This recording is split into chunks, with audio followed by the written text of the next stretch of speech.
आप सबको पता है कि स्केचिंग एक बहुत इम्पॉर्टेंट प्रैक्टिस है जो कोई भी आर्टिस्ट करता है अपने आर्ट स्किल्स को इम्प्रूव करने के लिए। लेकिन स्केचिंग के अंदर भी बहुत सारे ऐसे कॉन्सेप्ट्स हैं जो आप लोगों को समझना ज़रूरी है। सिर्फ रैंडमली स्केच करना काफ़ी नहीं है। ये समझना कि जो आप स्केचिंग कर रहे हो वो सही है या नहीं, उसका रीज़न क्या है। क्योंकि कई बार आर्टिस्ट ऑनलाइन या ऑफलाइन चीज़ों को सुन रहे होते हैं, समझ रहे होते हैं, बट उसको डीपर अंडरस्टैंडिंग नहीं होती है। और ये प्रॉब्लम स्केच से रिलेटेड काफ़ी ज़्यादा है। आप में से कई लोगों ने जिन्होंने प्रॉपरली ट्रेनिंग नहीं ली है या प्रॉपरली स्केचिंग के बारे में समझा नहीं है या आर्ट के बारे में प्रॉपरली एजुकेशन नहीं ली है और आप यूट्यूब पे इधर उधर वीडियोस पे निर्भर रहते हैं, तो ये वीडियो आपके लिए बहुत ज़्यादा हेल्पफुल होने वाली है। क्योंकि यहाँ पे मैं सिर्फ ऊपर ऊपर से आपको स्केच करना या स्केच का मीनिंग क्या है उतना नहीं बताऊँगा। प्रॉपरली थोड़ा डीप चलते हैं। ऑब्वियस सी बात है वीडियो लंबी होगी, लेकिन जो पावर है फंडामेंटल लेवल को समझने की, या जो प्रिंसिपल्स की क्लैरिटी, या जो कुदरत हमें इतनी जानकारियाँ दे रही है, ये नेचर हमें इतना कुछ सिखा रही है, इन चीज़ों को क्यों आर्टिस्ट नेगलेक्ट कर देते हैं या क्यों आर्टिस्ट इन चीज़ों को देख नहीं पाते हैं। आपके सामने पूरी किताब पड़ी है, ये कुदरत, ये नेचर, अगर आपको देखना आ गया तो ऑटोमेटिकली आपका आर्ट वर्क इंप्रूव होगा। और एक बहुत इंपॉर्टेंट चीज़ बताई जाती है आर्ट की फील्ड में, क्योंकि हम विजुअल आर्ट की फॉर्म में, आप ड्राइंग कर रहे हैं, पेंटिंग कर रहे हैं, स्केचिंग कर रहे हैं, टैटू आर्ट कर रहे होते हैं, रंगोली डिज़ाइनिंग, मेहंदी डिज़ाइनिंग, ये सब क्या विजुअल आर्ट का फॉर्म है। विजुअली यहाँ पे हम आर्ट वर्क क्रिएट कर रहे हैं जो विजुअल से जुड़े हैं, विजुअली आप उसको देख रहे हैं। तो एक बहुत इंपॉर्टेंट चीज़ बोली जाती है कि आर्ट की शुरुआत आपके हाथों से नहीं होती है कि आप प्रैक्टिस किए जा रहे हैं, किए जा रहे हैं, किए जा रहे हैं और आर्ट वर्क इंप्रूव हुए जा रहा है। नहीं, आर्ट की शुरुआत होती है आपके आंखों से कि आप देखते कैसे हैं। देखोगे सही तो ऑटोमेटिकली प्रैक्टिस बहुत कई गुना फास्ट और कई गुना इंप्रूव हो जाती है, कई गुना रिजल्ट्स मिलते हैं अगर आपका देखने का तरीका बेटर हो गया। जैसे अगर कोई सिंगर बन रहा है तो वो गाते रहेगा तो इंप्रूव नहीं होगा, उसको सुनना, ऑब्जर्व करना कि कौन सी धुन है, कौन सा सुर कहाँ पे लग रहा है, अगर वो सुनना सीख गया तो ऑटोमेटिकली वो चीज़ें, वो लर्निंग उसके सिंगिंग में रिफ्लेक्ट होती हैं। वैसे ही अगर हम विजुअल आर्ट के फॉर्म में तो हम सिर्फ प्रैक्टिस करते रहें, ठीक है प्रैक्टिस ज़रूरी है, लेकिन उससे कहीं गुना ज़्यादा मैटर करता है कि आप कितना विजुअली जो नेचर हमें दे रही है, इतना इतना इंफॉर्मेशन, नॉलेज जो हमें आँखों से दिख सकता है, वो हम इग्नोर कर जाते हैं जब हम सिर्फ किसी और को प्रैक्टिस करते हुए देखते रहते हैं और हम सिर्फ उसको देख देख के कॉपी करते रहते हैं। और ये समझ रहा हूँ मैं, इसमें कोई गलती नहीं है, कॉपी करने में कोई गलती नहीं है, क्योंकि आदमी कॉपी करके सीखता है। ये लैंग्वेज हमने सीखी कॉपी करके सीखी, बचपन में हम ABCD सीखते हैं कॉपी करके सीखते हैं, प्लस माइनस मैथ्स वगैरह पढ़ते हैं, जो पास्ट में था उसको कॉपी करके पढ़ते हैं, तब जाके उसके आगे बढ़ पाना पॉसिबल है। तो कॉपी करना बुरा नहीं है। पॉइंट ये है कि जो चीज़ें हैं उसके कॉन्सेप्ट को समझना ज़रूरी है, सो दैट आप उसी लिमिट तक लिमिटेड ना रहें। अगर मैंने कोई पॉइंट या कोई स्केच इस वीडियो में करके दिखाया तो आपका काम ये नहीं है कि आप भी उसको बना लो और आपको लगे कि हाँ हमारा आर्टवर्क अच्छा दिख रहा है। नहीं, यही गलती इंडिया में मैक्सिमम जितने भी यूट्यूब पे लेसन्स वगैरह बन रहे हैं आर्ट की फील्ड में, मैक्सिमम प्रॉब्लम यही है कि एक फ़ोटो ले ली, उसको बना दिया, सामने वाले ने देखा, उसको बना दिया और थोड़ा आर्टवर्क अच्छा दिखा तो अच्छा महसूस, अच्छा हो गया। नहीं, आपको बियॉन्ड जाना पड़ेगा, और बियॉन्ड जाने के लिए जो हम कर रहे हैं उसका रीज़न क्या है, उसका कॉन्सेप्ट क्या है, वो कहाँ पे कब किस तरीके से काम आएगा, सारी चीज़ों को समझना ज़रूरी है। समझ में आ गया तो फिर आप उसको अपने हिसाब से यूज़ कर पाएंगे। तो आज हम फंडामेंटल लेवल पे, प्रिंसिपल लेवल पे स्केचिंग की रियल मीनिंग को, स्केचिंग का रियल एसेंस को, उसका जो रियल पावर है उसको समझेंगे। मैं आपको कुछ अपने स्केचेस दिखाऊंगा, उसके पीछे के कॉन्सेप्ट बताऊंगा कि उसका रीज़न क्या था, किस वे में उसको हम देख रहे थे, कैसे स्केचिंग से आपकी ऑब्जर्वेशन इंप्रूव होगी वो आज हम समझेंगे। Long hour short hour studies क्या होता है वो हम समझेंगे। स्केचिंग का रियल मीनिंग, कॉन्टेक्स्ट, ड्राइंग के कॉन्टेक्स्ट में उसका क्या मीनिंग है, प्रॉपरली आप उसको समझेंगे।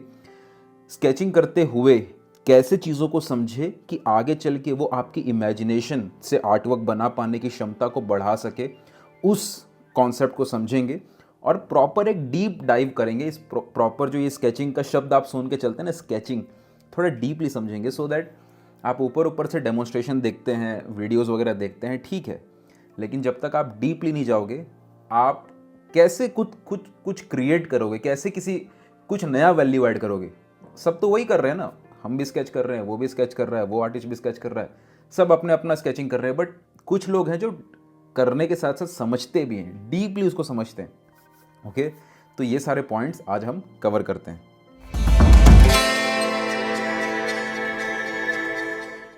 तो यहाँ पे ये एक स्केचबुक है मेरी।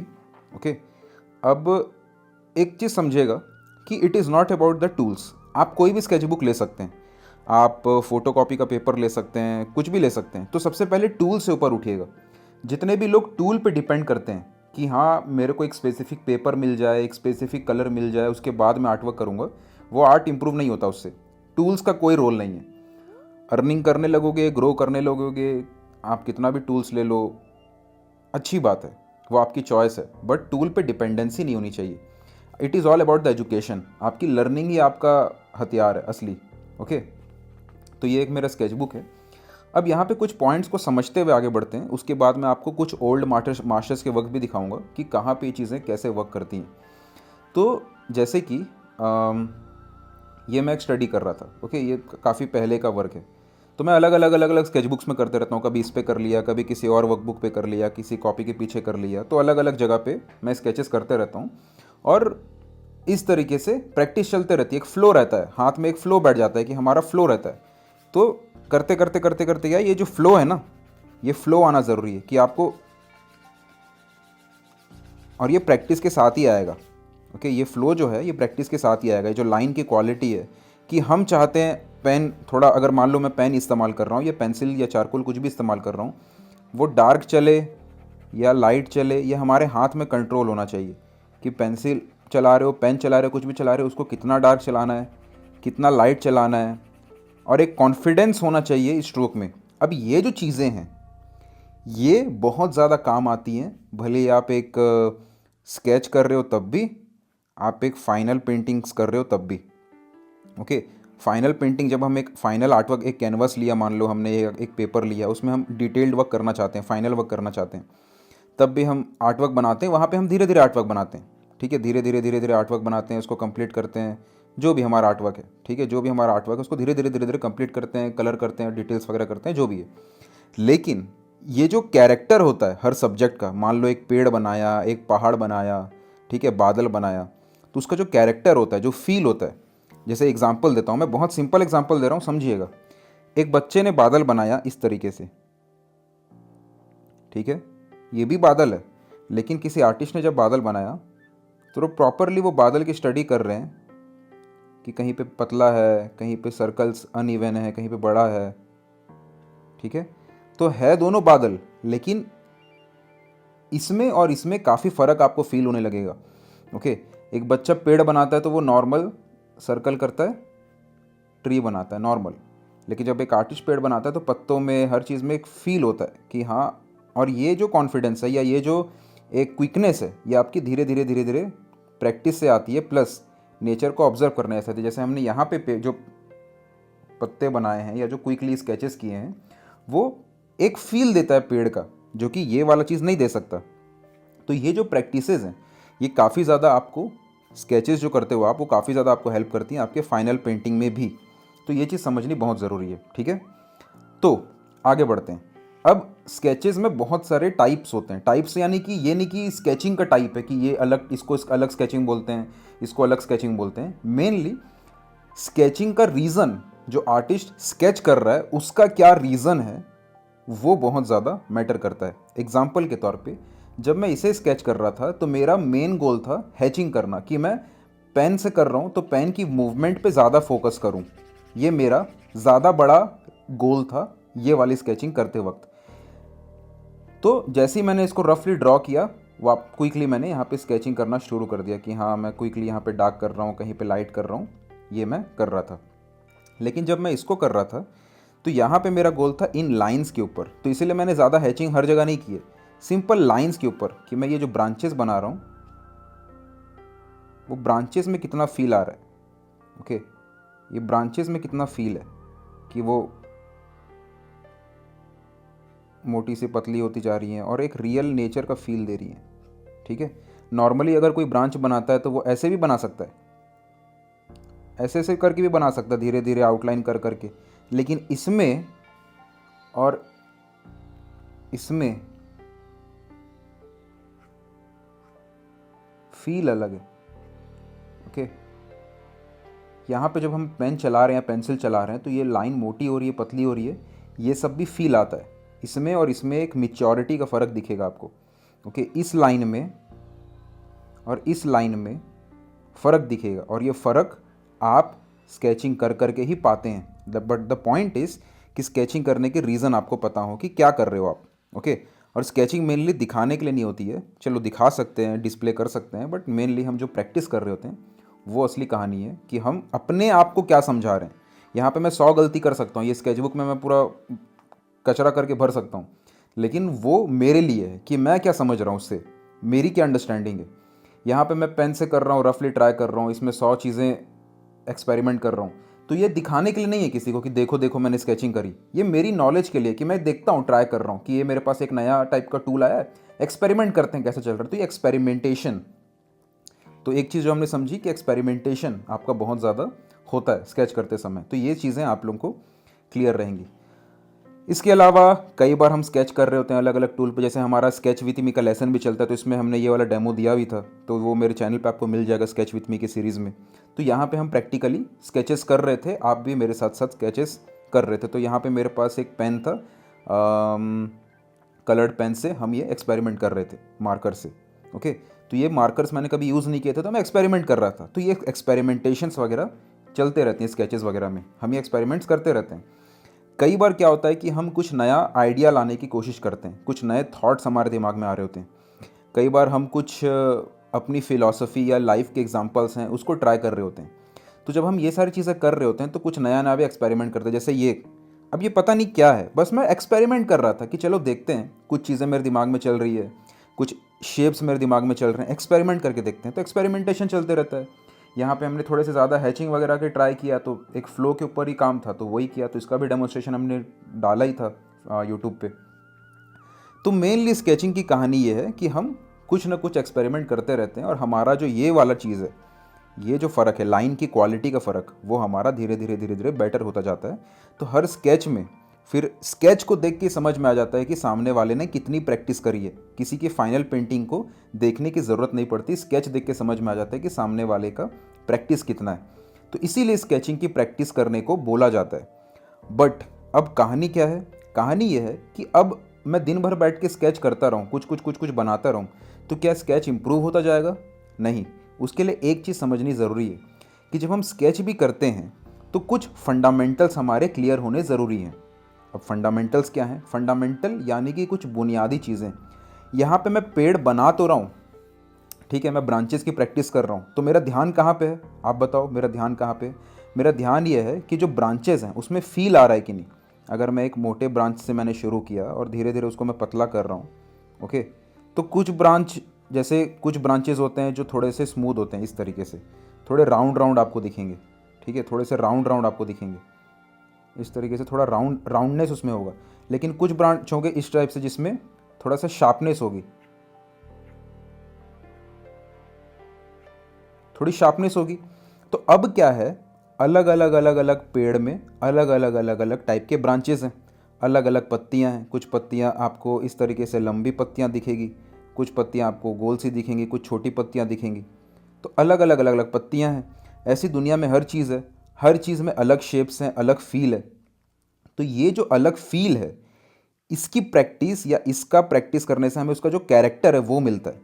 जैसे यहाँ पे मैंने आपको बादल का एग्जांपल दिया कि बादल हम बचपन में बना रहे थे गोल गोल, लेकिन जैसे जैसे बड़े हुए, सीखना शुरू किया, फील नेचर को समझना शुरू किया, एक्चुअल जो नेचर हमें फील देती है वो फील क्यों प्रैक्टिस करना हमारा गोल बनता गया कि नेचर से ऑब्जर्व करें चीज़ों को, ठीक है।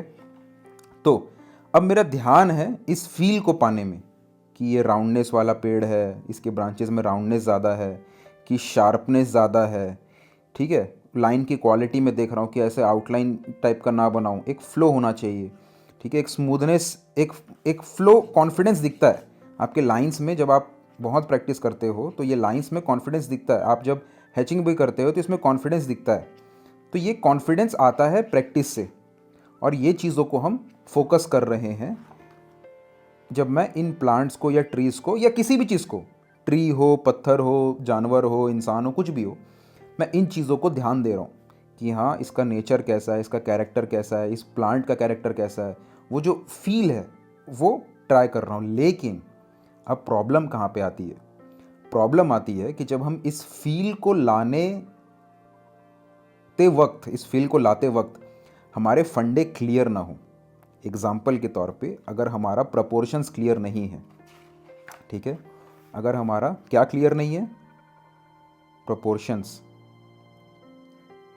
तो आप प्रपोर्शंस में गलती कर रहे होंगे कि ये लाइन कितनी बड़ी है, ये लाइन कितनी बड़ी है, ये लाइन कितनी बड़ी है, प्रपोर्शंस मिस्टेक हो रही होंगी। और प्रपोर्शंस के ऊपर आपका ध्यान होना चाहिए स्केच करते वक्त, ताकि प्रपोर्शन सही हो। उसके बाद आप सोचना कि इसमें कैरेक्टर लाना भी एक चीज़ होता है।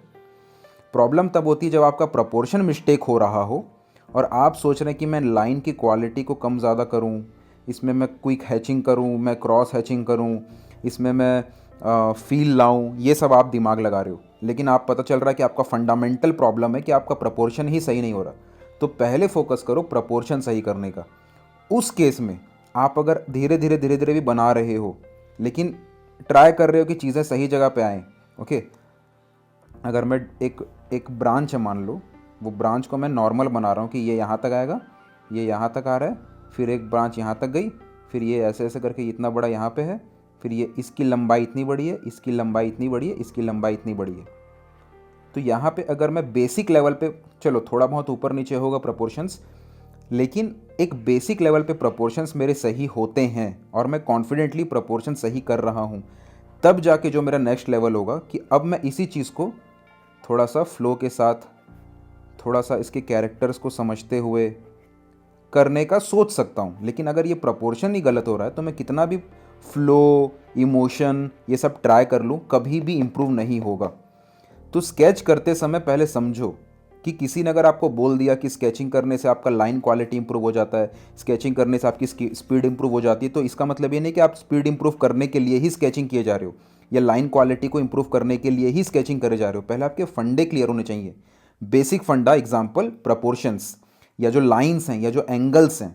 अगर कोई एंगल ऐसा है और आप उसको बना रहे हैं ऐसा है, तो आप कितना भी इसमें इमोशन और इसमें वो फ्लो, इसमें लाइन क्वालिटी, ये सब दिमाग लगाओ, एंगल है गलत तो फिर फ़ायदा नहीं है, ठीक है। अगर ये पेड़ को मैं बना रहा हूँ ऐसे, इस डाल को मैं ऐसे बना रहा हूँ, ये डाल ऐसी होनी चाहिए, मैं बना रहा हूँ ऐसे, ठीक है। वो पेड़ के केस में तो चल जाता है, लेकिन मान के चलो आप एक चेहरा बना रहे हो या फिगर ड्राइंग कर रहे हो, तब तो नहीं चलेगा।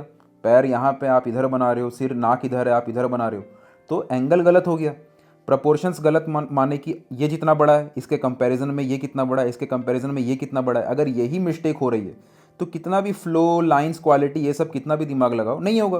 तो इसीलिए ये सब जो वर्ड आप सुनते हैं, जैसे फिगर ड्राइंग करते समय हम सुनते हैं ना जेस्चर स्टडी, ये सब जो हम सुनते हैं कि फ्लो में हम जेस्चर बनाएं, क्विकली हम चेहरा बनाएं, बॉडी बनाएं, क्विक जेस्चर करें। ये प्रॉब्लम क्यों होती है? क्योंकि लोग अट्रैक्ट हो जाते हैं जेस्चर वर्ड सुन के कि जेस्चर, नया नाम सुना है, जेस्चर करेंगे, चलो मज़ा आएगा। लेकिन जेस्चर से पहले लाइंस, एंगल्स, प्रोपोर्शन सब सही हों, उसको बार बार इतना कर चुके हों कि सब सही जगह पे आ रहा हो, तब जाके ये जेस्चर, जो लाइन फ्लो क्वालिटी है, वो धीरे धीरे इंप्रूव होगा। उसमें फिर आप प्रैक्टिस करते हो, तब जाके प्रैक्टिस का रोल आता है, ओके। तो स्केचिंग में हम एक्सपेरिमेंट्स भी करते हैं, अलग अलग सब्जेक्ट्स को स्टडी करते हैं, अलग अलग एक्सपेरिमेंट्स करते हैं। लेकिन एक्सपेरिमेंट करने के लिए भी आपका लाइन्स, एंगल्स कम से कम उस पर फोकस करते रहोगे कि ये लाइन अगर मैंने खींची, इस लाइन के कंपैरिजन में अगर ये लाइन है तो ये लाइन कितनी बड़ी है और इसका एंगल किस तरफ है। जैसे इसका मैंने चेहरा बनाया तो ये यहाँ से यहाँ तक कितनी बड़ी लाइन है, इसका एंगल कितना बड़ा है, यहाँ से यहाँ तक इसकी चौड़ाई कितनी है। और ये कैसे इम्प्रूव होगा? ये होगा बार बार ऑब्जर्व करते रहने से, बार बार चेक करते रहने से, सिर्फ रैंडमली अंधाधुन प्रैक्टिस करते रहने से नहीं, चेक करते रहने से कि ये चेहरा अगर इतना बड़ा है तो इसके कंपैरिजन में चोंच कितनी बड़ी है, बॉडी अगर यहाँ पे अगर चेहरा है, इतना चौड़ा चेहरा है, तो इसके कंपैरिजन में गर्दन कितना बड़ा है, गर्दन यहाँ तक है तो इसकी बॉडी कहाँ तक आएगी। ये सब देखना ज़्यादा ज़रूरी है। ये ठीक होगा तो फिर फ्लो में ये वो एक्सपेरिमेंट आपके थोड़े ठीक सही जगह पे जाएंगे। वरना प्रॉब्लम क्या होती है, आप 100 चीज़ें सुन लेते हैं इंटरनेट पे, उन सब को मिला के एक साथ करने का सोचते हैं। किसी ने सुन लिया जेस्चर करो, किसी ने सुन लिया लाइन क्वालिटी पे फोकस करो, किसी ने सुन लिया एजेस पे काम करो, किसी ने सुन लिया वॉल्यूम लाओ स्केच करते समय, किसी ने सुन लिया कि आपके इमोशन शो होने चाहिए। ये अलग अलग बातों को मिक्स नहीं करो, पहले फंडे क्लियर करो, फंडा, ओके। एक प्रपोर्शंस के ऊपर हमारा यूट्यूब पे वीडियो भी है, देखिएगा उसको, जहाँ पे मैंने स्ट्रेट लाइन की बात की है उसको देखिएगा।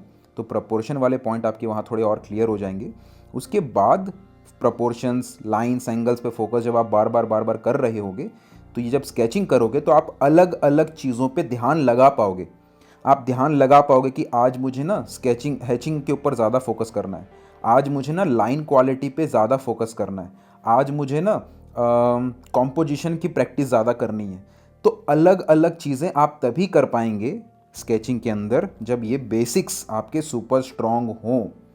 मान लो मैं दिमाग लगा रहा हूँ कि आज मैं एक कॉम्पोजिशन की प्रैक्टिस करना चाहता हूँ, ठीक है। आज मान लो मैं कॉम्पोजिशन की प्रैक्टिस करना चाहता हूँ। कॉम्पोजिशन के लिए मैंने थंबनेल स्केचेस बनाए, ठीक है। मैं एक लैंडस्केप बनाना चाहता हूँ, उसके लिए मैंने थंबनेल स्केचेस बनाए कि ये एक थंबनेल है। थंबनेल स्केचेस मतलब जो छोटे छोटे स्केच बनाते हैं हम प्रैक्टिस करने के लिए कि फाइनल पेंटिंग कैसे दिखाएंगे हम। तो हमने थंबनेल स्केचेस बनाए कि ये हो गया थंबनेल। मतलब समझ गए आप, जैसे यूट्यूब पे थंबनेल लगता है, यूट्यूब पे थंबनेल लगता है, इमेज रहती है, छोटी सी इमेज रहती है डिस्प्ले के लिए। वो इमेज में हम प्रैक्टिस कर लेते हैं कि मान लो एक मुझे पेंटिंग बनानी है, एक लैंडस्केप बनाना है, तो मैं एक थंबनेल बनाया।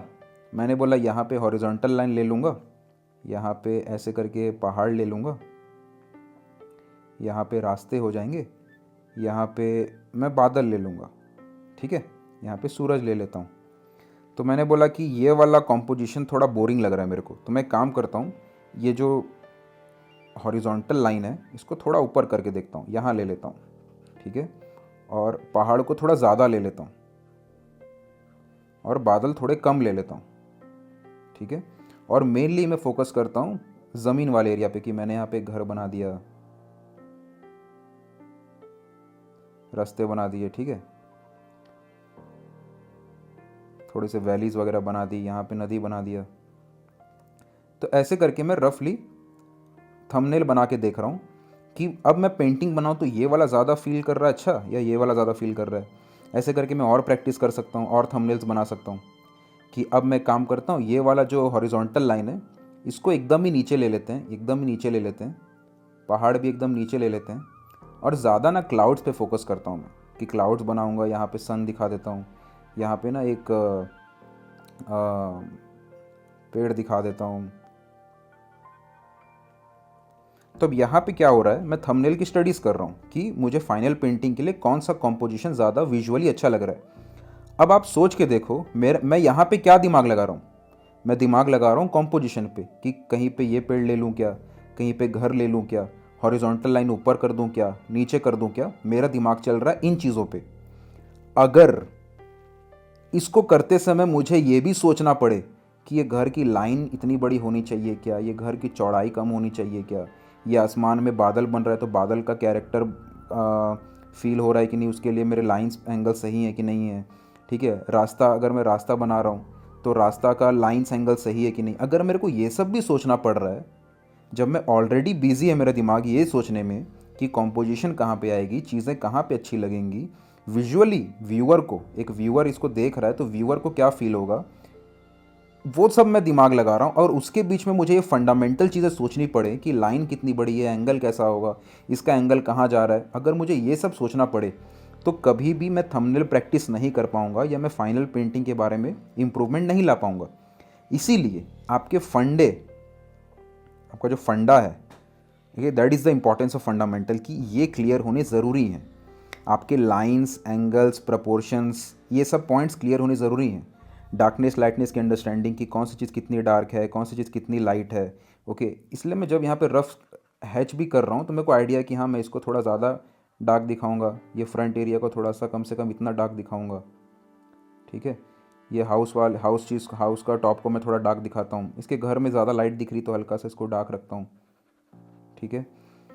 तो ये सब मैं सोच पा रहा हूँ। पीछे में अगर मुझे पहाड़ यहाँ पे दिखाना है तो उसको हल्का सा डार्कनेस रखता हूँ मैं। तो मुझे देख के लगा कि हाँ थोड़ा सा मुझे कॉम्पोजिशन वाइज मज़ा नहीं आ रहा, एक काम करते हैं फ्रंट एरिया को थोड़ा ज़्यादा डार्क रखते हैं, इसको थोड़ा ज़्यादा डार्क रखते हैं।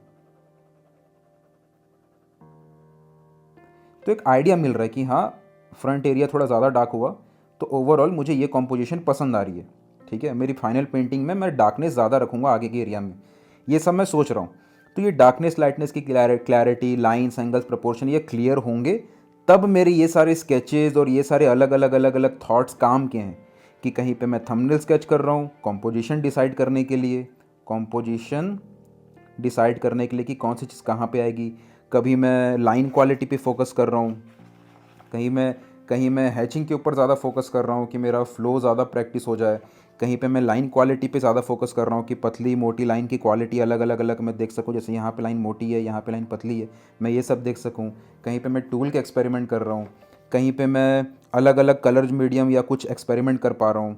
ओके, अलग अलग सब्जेक्ट, अलग अलग कोई पक्षी जानवर, अलग अलग सब्जेक्ट के ऊपर फोकस कर पा रहा हूँ। कहीं पे मैं एक्सपेरिमेंट कर रहा हूँ, कहीं पे मेरे दिमाग में कुछ आया कि चलो कुछ एब्स्ट्रैक्ट टाइप का एक कॉन्सेप्ट ट्राई करें, तो ये सब एक्सपेरिमेंट्स में कर रहा हूँ। तो ये सब चीज़ें तो बाद में आएंगी ना, ये दिमाग तो आप बाद में लगाओगे ना, बेसिक चीज़ें तो पहले क्लियर हों। और ये बेसिक चीज़ों पे इसलिए फोकस करते रहना ज़रूरी है।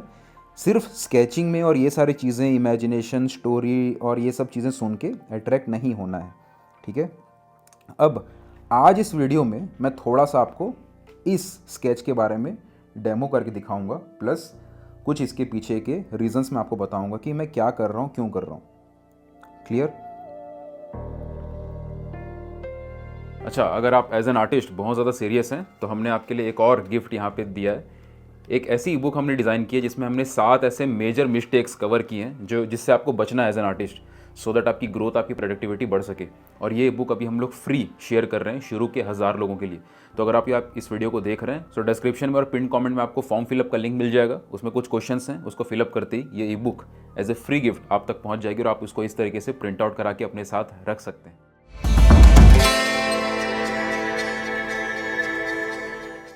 तो यहाँ पे मैं लाइंस खींच रहा हूँ बहुत ही लाइट, और लाइंस खींचते समय एक फील आ जाता है कि पेपर पे कहाँ हम स्केच करें। ऐसा ना हो कि हमने स्केच करना शुरू किया और पत्ते पेपर से बाहर निकल रहे हैं। तो जैसे कि हमने शुरू में समझा कि हम स्केच करते समय ही ये सोचते हैं कि हम लोग का रीज़न क्या है स्केच करने का। तो आज जो मेरा स्केच करने का रीज़न है वो बस पत्तों की स्टडी है, जो हम पत्ते सामने देख रहे हैं। और पत्तों को हम पत्ता समझ के नहीं देखेंगे, हम इसको बस एक रैंडम शेप की तरह देखेंगे। क्योंकि आप जब देखते हो कि इतनी रैंडम चीज़ें हैं, इतने पत्ते हैं, ये पत्तों का अलग अलग शेप है, तो अपने आप में एक डिफ़िकल्टी है।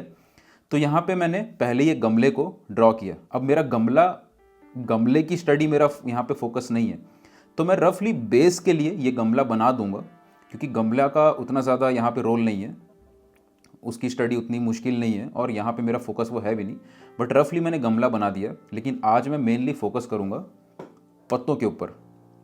तो कितने हल्के हाथ से मैं स्केच कर रहा हूँ इस चीज़ को देखिएगा। मैं चाहूँ तो पेन को डार्क चला सकता हूँ, ओके, लेकिन सबसे इम्पॉर्टेंट चीज़ जो आपको, बहुत ही सिंपल और ऑब्वियस चीज़ है जो आपको ध्यान रखनी, कि आपका लाइंस बहुत ही लाइट हो। लाइट जितनी लाइंस आप बनाओगे उतने ज़्यादा उसमें आप लेयर्स ऐड करते समय आपके पास चांसेस रहेंगे कि उसको आप ठीक कर सको। क्योंकि स्केचिंग में हम लोग ना मिटा के ठीक करने वाला चीज़ हम फॉलो नहीं करते हैं। आप कहीं जा रहे हो, आप कोई चीज़ को स्केच कर रहे हो, आप ये नहीं सोचते कि मैं मिटा के ठीक करूँगा। वो तो आप फाइनल वर्क करते समय चीज़ों को प्रॉपर प्रपोर्शन वगैरह सब कुछ चेक करते हो, एक चीज़ वहाँ पे आप मिटा के कंस्ट्रक्शन वगैरह ऐड करते हो, प्लेन्स वगैरह स्टडी करते हो, तो मिटा के ठीक करते हो। लेकिन यहाँ पे हम लोग अगर मिटाते रहेंगे तो फिर वो फ्लो टूट जाता है स्केच करते समय। इसलिए कहीं ना कहीं मैं पेन से स्केच करना मुझे बहुत पसंद है, क्योंकि उसमें मिटा नहीं सकते। जो हो गया वो हो गया, उसमें मिटेगा नहीं। ऐसा ज़रूरी नहीं कि आप पेन से स्केच करो, पेंसिल से करो, चारकोल से करो, कोई अलग सा कोई फ़र्क नहीं पड़ेगा। बट धीरे धीरे किसी टूल पे ज़्यादा मज़ा आना शुरू हो जाता है। तो शुरू में पेंसिल से ही करो, ऑब्वियस सी बात है, लेकिन जब एक क्लैरिटी आ जाती है तो फिर किसी भी टूल से कर सकते हो। फिर पेन से करो, फिर डायरेक्ट पेंट के ब्रश से करो, फ़र्क नहीं पड़ेगा, ओके। हालांकि पेन को जैसे हम चला रहे हैं बार बार, पेंट ब्रश को ऐसे करके रगड़ नहीं पाएंगे, उसमें हम बस मार्किंग्स दे पाएंगे। तो चलाने के तरीके बदल जाएंगे भले ही, ओके। स्केच पेन से आप स्केच कर रहे हो तो ऐसे रगड़ते नहीं रहोगे, लेकिन चलाने के तरीके बदल जाएंगे, लेकिन जो माइंड में चीज़ें हैं वो सेम रहती हैं, हम लोग का जो अप्रोच है। तो मैं हल्के हाथों से एकदम लाइन खींच रहा हूँ और बस इतना देख रहा हूँ कि कौन से पत्ते कहाँ तक आएंगे, और सिंपल लाइंस में हल्के लाइंस के साथ देख रहा हूँ कि पत्ते कहाँ तक जा रहे हैं, किस तरीके से उनकी रफ बेसिक शेप्स हैं। और ये सारी चीज़ें बस मैं देख रहा हूँ, बेसिक शेप्स में देख रहा हूँ। उसमें कितनी डार्कनेस लाइटनेस है, कितनी डिटेल्स है, ये सब देखोगे तो कन्फ्यूज़न बहुत बढ़ जाएगा। फिर आपका ओवरऑल जो स्टडी थी वो वहीं से रॉन्ग हो जाएगी। तो मैं आराम से इस तरीके से बैठता हूँ कई बार किसी सब्जेक्ट के सामने और उसको बस देख रहा होता हूँ। विजुअली जब हम किसी फील्ड में हैं, विजुअल आर्ट के फील्ड में हैं, तो देखना बहुत ज़्यादा मैटर करता है। आप पेंसिल पेपर चलाते रहो, पेपर भरते रहो, उससे ज़्यादा ज़रूरी है देखो और ऑब्ज़र्व करो क्या चल रहा है कुदरत के अंदर। कुदरत हमें क्या दिखा रही है, कुदरत में हमें क्या चीज़ें ऑब्जर्वेशन में हमारी आ रही हैं। आराम से बैठ के जब आप ऑब्ज़र्व करोगे ना इन चीज़ों को, तो ऑटोमेटिकली आपको बहुत सारी क्लैरिटी वहीं से मिल जाएगी। जैसे कि हम बोलते हैं कि सब कुछ आपकी आंखों के सामने है, बस देखना आना चाहिए। क्योंकि कई लोग आज के डेट में डिपेंडेंट है, एक सिंपल सी चीज़ में वो डिपेंडेंट हो गए हैं। भले ही वो एक्टर एक्ट्रेसेस की फ़ोटो बना रहे हैं तो बस ये सोच के बना रहे हैं कि हमें इसको सुंदर बनाएं, फेस को मैच कर दें और हमें लाइक्स वगैरह थोड़े अच्छे से मिल जाएं। लेकिन अगर आप प्रॉपरली डीप लेवल पे, अंडरस्टैंडिंग के लेवल पे काम कर रहे हैं, तो हर चीज़ से सीखा जा सकता है। आपके सामने पत्थर पड़ा हुआ है, ओके, पत्ते गिरे हुए हैं, कुछ भी है सामने, ऑब्जर्वेशन पे काम करना है तो कोई भी चीज़ को लेके आप स्टडी कर सकते हैं। ओके, ये बेसिक चीज़ें हैं और यही चीज़ें हर जगह काम आती हैं। फिर जब किसी का चेहरा बनाओ या फिगर ड्राइंग करो या स्टिल लाइफ करो या कुछ भी और डिज़ाइंस वगैरह करो, इमेजिनेशन से काम करो। जब हम बोलते हैं इमेजिनेशन से काम करो, यही सब चीज़ों से तो इमेजिनेशन डेवलप होती हैं। ओके, हम देख रहे हैं सामने क्या सब्जेक्ट है, ये मैं रियल लाइफ से बना रहा हूँ, सामने से देख के, ओके, रियल लाइफ से। बट जब मैं ये ऑडियो रिकॉर्ड कर रहा हूँ तो मैं ऊपर से वॉइस ओवर ऐड कर रहा हूँ, लेकिन रियल लाइफ से हम स्टडी कर रहे हैं। तो ऐसे रियल लाइफ की चीज़ों को स्टडी करो, सामने रख के चीज़ों को स्टडी करो। फिगर ड्राइंग कर रहे हो तो आईने के सामने खड़े होकर स्टडी करो। ये सारी चीज़ों पे भी थोड़ा सा ध्यान देना ज़रूरी है। ओके, तो हमने कुछ लाइंस बनाए, एक गमले को हमने स्टडी किया, उसके रफ कुछ पत्ते को स्टडी किया। अब चलो एक और यहाँ पे स्केच करते हैं इस वाले प्लांट के। यहाँ पे थोड़ा सा पत्ते थोड़े कॉम्प्लेक्स हैं। ओके,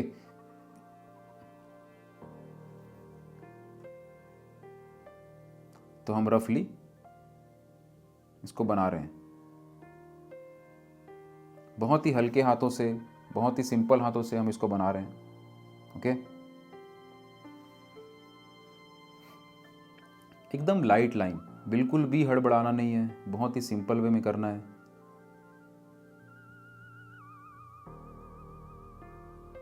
एकदम हल्के हाथों से, बहुत ज़रूरी है। क्योंकि जब आप बहुत लाइट चलाते हो ना, तो लाइट चलाते चलाते कई बार लगता है कि ये थोड़ा इधर आएगा, ये थोड़ा ऊपर आएगा, हल्का सा आइडिया वहीं मिल जाता है। तो इसलिए जब बहुत लाइट आप ड्रॉ करते हो तो वो ड्राइंग दिखाने के लिए नहीं होती है, वो ड्राइंग खुद की समझ के लिए होती है।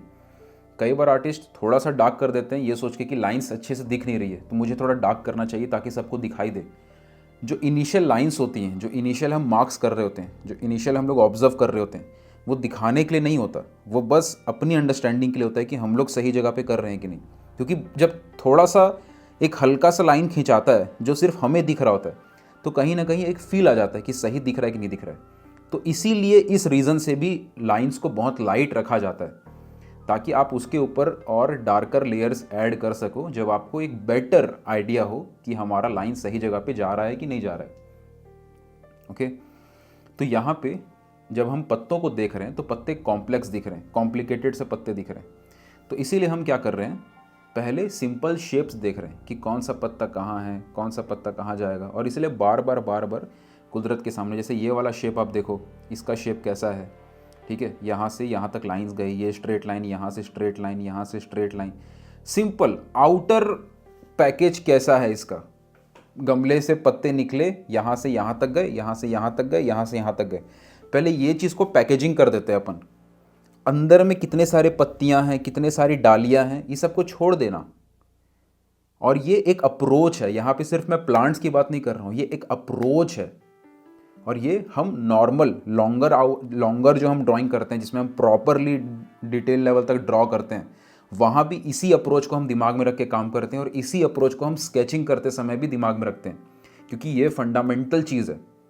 ओके, लाइन्स एंगल्स कहाँ पे आएंगे, इसका बेसिक शेप्स क्या है, ये फंडामेंटल स्टेप है, fundamental. Okay, that is why fundamentals, drawing fundamental principles. Okay, आप फिगर ड्राइंग कर रहे हो, फिगर ड्राइंग करते समय आपको अगर एनाटॉमी दिखनी शुरू हो गई, आपको चमड़ी और ये बाल और चेहरे में एक एक एक एक दाने, पिंपल्स, हर चीज़ आपको दिख रहा है, दैट मीन्स आप पहले ही डिस्ट्रैक्टेड हो चुके हैं। अर्जुन की आंख की तरह, जैसे अर्जुन को पूछा गया तो आपको क्या दिख रहा है, सिर्फ आंख दिख रही है बस।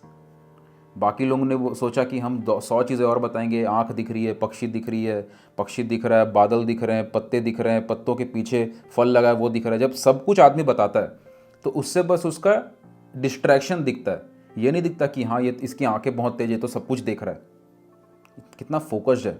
तो वैसे ही जब हम ड्रॉ कर रहे होते हैं तो आप कितने फोकस्ड हो, वो इस बात से पता चलेगा कि आप कौन से स्टेज पे सिर्फ कौन सी एक चीज़ है जो आप देख रहे हैं। तो जैसे हम पहले स्टेज पे काम करते हैं तो जब बस हम सिर्फ इतना देख पाते हैं कि इसकी लाइंस कितनी हैं, कहाँ तक गई हैं, बस। अगर उस स्टेज में आपको पत्ते भी दिख रहे हैं, पत्तों का रंग भी दिख रहा है, डिटेल्स भी दिख रहे हैं, दैट मीन्स आप डिस्ट्रैक्टेड हो। इसीलिए बोला जाता है कि विजुअल आर्ट के फॉर्म पे जब हम कोई विजुअल आर्ट के ऊपर काम कर रहे हैं, भले वो ड्राइंग हो, पेंटिंग्स बना रहे हैं, कलर्स वगैरह यूज़ कर रहे हैं, या फिर डिज़ाइन बना रहे हैं, रंगोली आर्ट कर रहे हैं, मेहंदी, कुछ भी जहाँ पे विजुअली आप आर्टवर्क देखते हैं, विजुअल आर्ट का फॉर्म जो है, वहाँ पे आपके देखने का नज़रिया, आपका देखने का तरीका शो करता है कि आपका स्किल कितना है या आप कितना उस चीज़ को समझते हैं। बाकी उसके बाद तो प्रैक्टिस के ऊपर है कि प्रैक्टिस करते जाएंगे तो बेटर होता जाएगा, बट फाउंडेशनल लेवल पे देखने पे डिपेंड करती है सब कुछ चीज़ें। तो हर लेयर पे आप स्केच कर रहे हो तो हर लेयर पे आप क्या देख रहे हो, इसी से पता चल जाएगा कि आपका आर्टवर्क में क्या बनेगा। अगर 2 व्यक्ति हैं, एक व्यक्ति से पूछा गया कि इसको स्केच करो और बताओ आपको क्या दिख रहा है, उसने बोला हाँ ये गमला है, इसमें इतने सारे पत्ते हैं, इसमें ये सारी चीज़ें, कलर है, ये ग्रीन रंग है, यहाँ डार्क ग्रीन है या लाइट ग्रीन है, मतलब वो डिस्ट्रैक्टेड है। जो सही से स्टडी कर रहा है उसको आप बोलोगे अभी आपको क्या दिख रहा है, कुछ नहीं दिख रहा है, बस लाइन्स दिख रही हैं। ठीक है, लाइन्स का स्टडी हो गया, रफली हमने लाइन्स बना ली। अब क्या दिख रहा है, ठीक है, अभी हमें शेप्स दिख रहे हैं कि ये राउंड है, ये थोड़ा सा ऐसे कर्व है, ये सब थोड़ा सा यहाँ से छोटा कर्व है, यहाँ थोड़ा बड़ा कर्व है, हमें सिर्फ शेप्स दिख रही हैं। उसमें पत्ते हैं, पत्ते का कलर क्या है, कितना डार्क है, कितना लाइट है, बैकग्राउंड में क्या है, फोरग्राउंड में क्या है, कुछ नहीं दिख रहा, सिर्फ शेप्स दिख रही हैं। फिर शेप्स दिखने के बाद समझ में आया कि हाँ अब जो पत्तों की शेप्स है अब उस पर आते हैं। अब सिर्फ मुझे बस पत्तों की शेप ही दिख रही है, क्योंकि पत्तों की शेप में आने से पहले हमने ये चेक कर लिया था कि वो पत्तों कहाँ पे बनेंगे, किस जगह तक बनेंगे, कहीं पेपर के बाहर ना निकल जाएं हम। अपनी अपनी जगह तो सही है ना, जगह सही कर ली, स्ट्रेट लाइंस में, सिंपल लाइंस में कन्वर्ट करके चीज़ों को बना लिया। अब धीरे धीरे धीरे धीरे एक एक करके हम आगे जाएंगे। ओके, तो यहाँ पे हम एक बेसिक शेप्स कवर कर रहे होते हैं। और जब तक ये सारे स्टेजेस कवर ना हो जाएं, फोकस मत करिए ज़बरदस्ती डिटेल्स ऐड करने का। ओके, शेड करने का मज़ा आता है, मन करता है कि चलो थोड़ा सा शेड कर दें, लेकिन जब तक चीज़ें क्लियर नहीं है तो ट्राई करिए इन चीज़ों से बचने का। क्लियर कट जो आपका मेन उद्देश्य है, लाइंस पे फोकस कर रहे हो, प्रपोर्शन से फोकस कर रहे हो, एंगल्स पे, जो भी है उसी पे फोकस करो, उसी चीज़ को ठीक करो।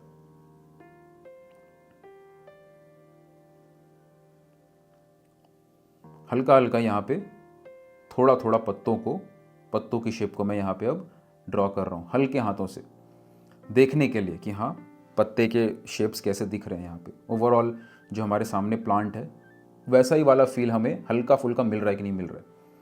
और आप ये पाएंगे कि हमारे सामने जो प्लांट रखा हुआ है उसमें कितनी सारी डालियाँ हैं, कितने सारे पत्ते हैं। ओके, हज़ारों पत्ते हैं। अब आप वो हज़ारों पत्ते अपने स्केच में नहीं बनाएंगे, क्योंकि आप स्केच में भी अगर एक एक पत्ता बनाने बैठ गए तो फिर पहली बात तो वो स्केच नहीं है, दूसरी बात जो हर डिटेल को देख के बनाता है ना, हर एक डिटेल के ऊपर डिपेंड करता है, तो उसका ओवरऑल जो इम्प्रेशन है, जो फील है, वो वहाँ पे मिस हो जाता है। तो अगर आप किसी ओल्ड मास्टर्स के वर्क्स भी देखेंगे तो आप देखेंगे कि बहुत ही सिंप्लीफाई करके वो आर्टवर्क बनाते थे, बहुत ज़्यादा एक एक चीज़ के अंदर नहीं घुसते थे। ओके, कई आर्टिस्ट जो बहुत डिटेल लेवल पे भी काम करते हैं, अगर कहीं पे कुछ अंधेरा है तो वो अंधेरे को अंधेरा जैसा दिखाते थे, उस अंधेरे में 50 चीज़ें और नहीं दिखाते थे, क्योंकि उससे फिर इमोशन जो फील है वो ख़त्म हो जाता है। तो ये सारी चीज़ें हमें स्केचिंग्स सिखाती है कि कैसे सिंप्लीफाइड लेवल पे एक फील दिखाया जा सके, और उस फील को पाने के लिए ये टेक्निकलिटीज़, ये टेक्निकल अंडरस्टैंडिंग होनी ज़रूरी है कि हमने शेप्स बना लिया, प्रपोर्शन सही कर लिए, जो चीज़ जहाँ आनी थी वो हमने देख लिया, अब सारी डालियाँ हमें नहीं बनानी है, हर एक पत्ते हमें नहीं बनाने हैं। कुछ डालियों में कुछ पत्ते बना देंगे तो ओवरऑल फील आ जाएगा कि ये कौन सा प्लांट है, इस प्लांट का कैरेक्टरिस्टिक्स कैसा है, इस प्लांट के अंदर जो पत्ते हैं उसकी फीलिंग कैसी है। वो कुछ पत्तों को बना देने से फील हो जाएगा। आप ओल्ड मास्टर से कई सारे स्केचेस देखेंगे तो वो शैडो एरिया को जब कवर करते थे, कोई जहाँ पे परछाई पड़ रही है उसमें जब शेड करते थे तो आँखों को छुपा देते थे, आँख गायब रहती थी। जिस एरिया में परछाई पड़ रही है उस एरिया की आँखें गायब रहती थी, तो व्यूअर को देख के फील हो जाता था कि यहाँ पे आँख है, लेकिन बनाते नहीं थे वो आर्टवर्क के अंदर। तो ये जो एक अंडरस्टैंडिंग है ना, वो हमें स्केचिंग में समझ में आती है कि सब कुछ बनाने की ज़रूरत नहीं है। जो फोकस कर रहे हो, जो इम्प्रेशन है आपका, बस उतना फोकस करो, हल्का फुल्का वो चीज़ के ऊपर काम करो, वो फील आ जाए, बस उतना काफ़ी है। एक और प्लांट को यहाँ पे हम देखते हैं। अब आप एक चीज़ देखो, हर प्लांट की जो डालियाँ हैं, हर प्लांट के जो पत्ते हैं, शेप्स अलग है, फील अलग है।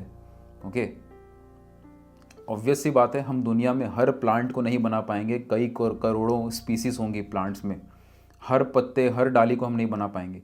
इसलिए हम अप्रोच पे काम करते हैं, क्योंकि अप्रोच अगर सही है तो कोई भी चीज़ हो उसको बनाना पॉसिबल है।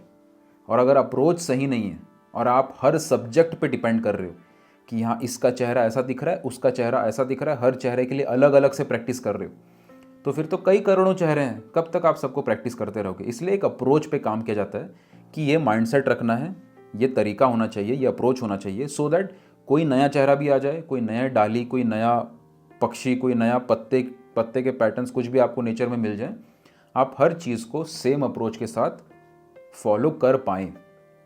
ओके, तो आप देख रहे हैं कि मैं प्लांट्स भले ही अलग अलग बना रहा हूँ लेकिन अप्रोच सेम है। ओके, कि सिंपल लाइंस बनानी है, लाइट लाइंस बनानी है। यहाँ पे स्ट्रेट लाइंस में बहुत ज़्यादा यूज़ नहीं कर रहा हूँ क्योंकि वो मेरे दिमाग के अंदर ऑलरेडी चलती रहती हैं। लेकिन अगर आप बिगिनिंग में हैं तो स्ट्रेट लाइंस पे थोड़ा फोकस करिए।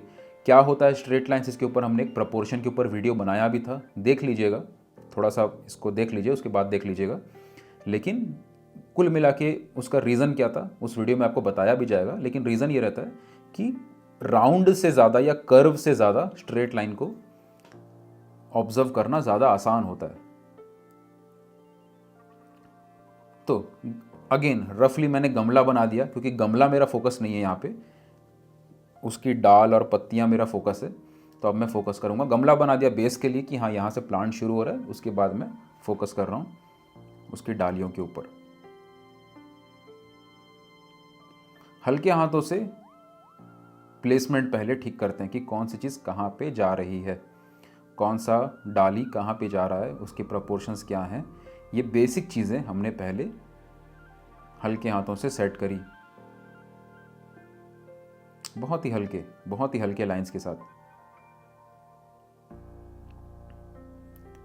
और स्केचिंग का मतलब देखो, यहाँ पे हम क्विकली कर रहे हैं, 5 मिनट 10 मिनट लगेगा, थोड़ा ज़्यादा टाइम ले लोगे 15 मिनट लग जाएगा, ठीक है। लेकिन इतना हड़बड़ा के भी स्केच मत करो कि आपको समझ में ही ना आए कि आप कर क्या रहे हैं। जैसे यहाँ पे हम स्केच कर रहे हैं, थोड़ा धीरे कर रहे हैं, कोई आर्टिस्ट होगा थोड़ा ज़्यादा फास्ट करेगा इसी चीज़ को, कोई आर्टिस्ट होगा जो थोड़ा स्लो करेगा। मेन चीज़ है कि माइंडफुल होकर करना है। ये नहीं कि हाँ स्केच करने बोला है, सामने एक प्लांट लगा दिया और बस प्लांट को बना के ख़त्म कर दिया, तो फ़ायदा क्या हुआ, फिर आपने सीखा क्या उस पूरे प्रोसेस से। सीख तो तभी मिलेगी जब आप उसको देख रहे हैं, ऑब्जर्व कर रहे हैं, उसको स्केच करके समझ रहे हैं कि हाँ इसमें क्या बेटर हुआ, क्या चीज़ ठीक करनी है, क्या मैं लाइंस को ज़्यादा डार्क बना रहा हूँ, डार्क बना रही हूँ, क्या नहीं ज़्यादा डार्क हो रहा है, अगले बार थोड़ा लाइट करूँगी, अगले बार थोड़ा इसको लाइट बनाऊँगा, ठीक है ये डालियाँ थोड़ा सा इसमें फ्लो नहीं दिख रहा है, अगले बार मैं थोड़ा इसको बेटर करूँगा। ये क्वेश्चन पूछ के, ऑब्जर्वेशन कर के स्केचिंग करनी होती है। रैंडमली पेज भरने से इम्प्रूवमेंट कभी नहीं आएगी, आप पेज भरते रह जाएंगे और कोई पर्सन जिसकी ऑब्जर्वेशन तगड़ी है, जो देखता सही है, वो हमेशा आपसे बेटर कर रहा होगा थोड़ी सी प्रैक्टिस में भी। Okay, so it is not just about practice, it is more about the right kind of practice, it is more about the approach, it is more about the right direction.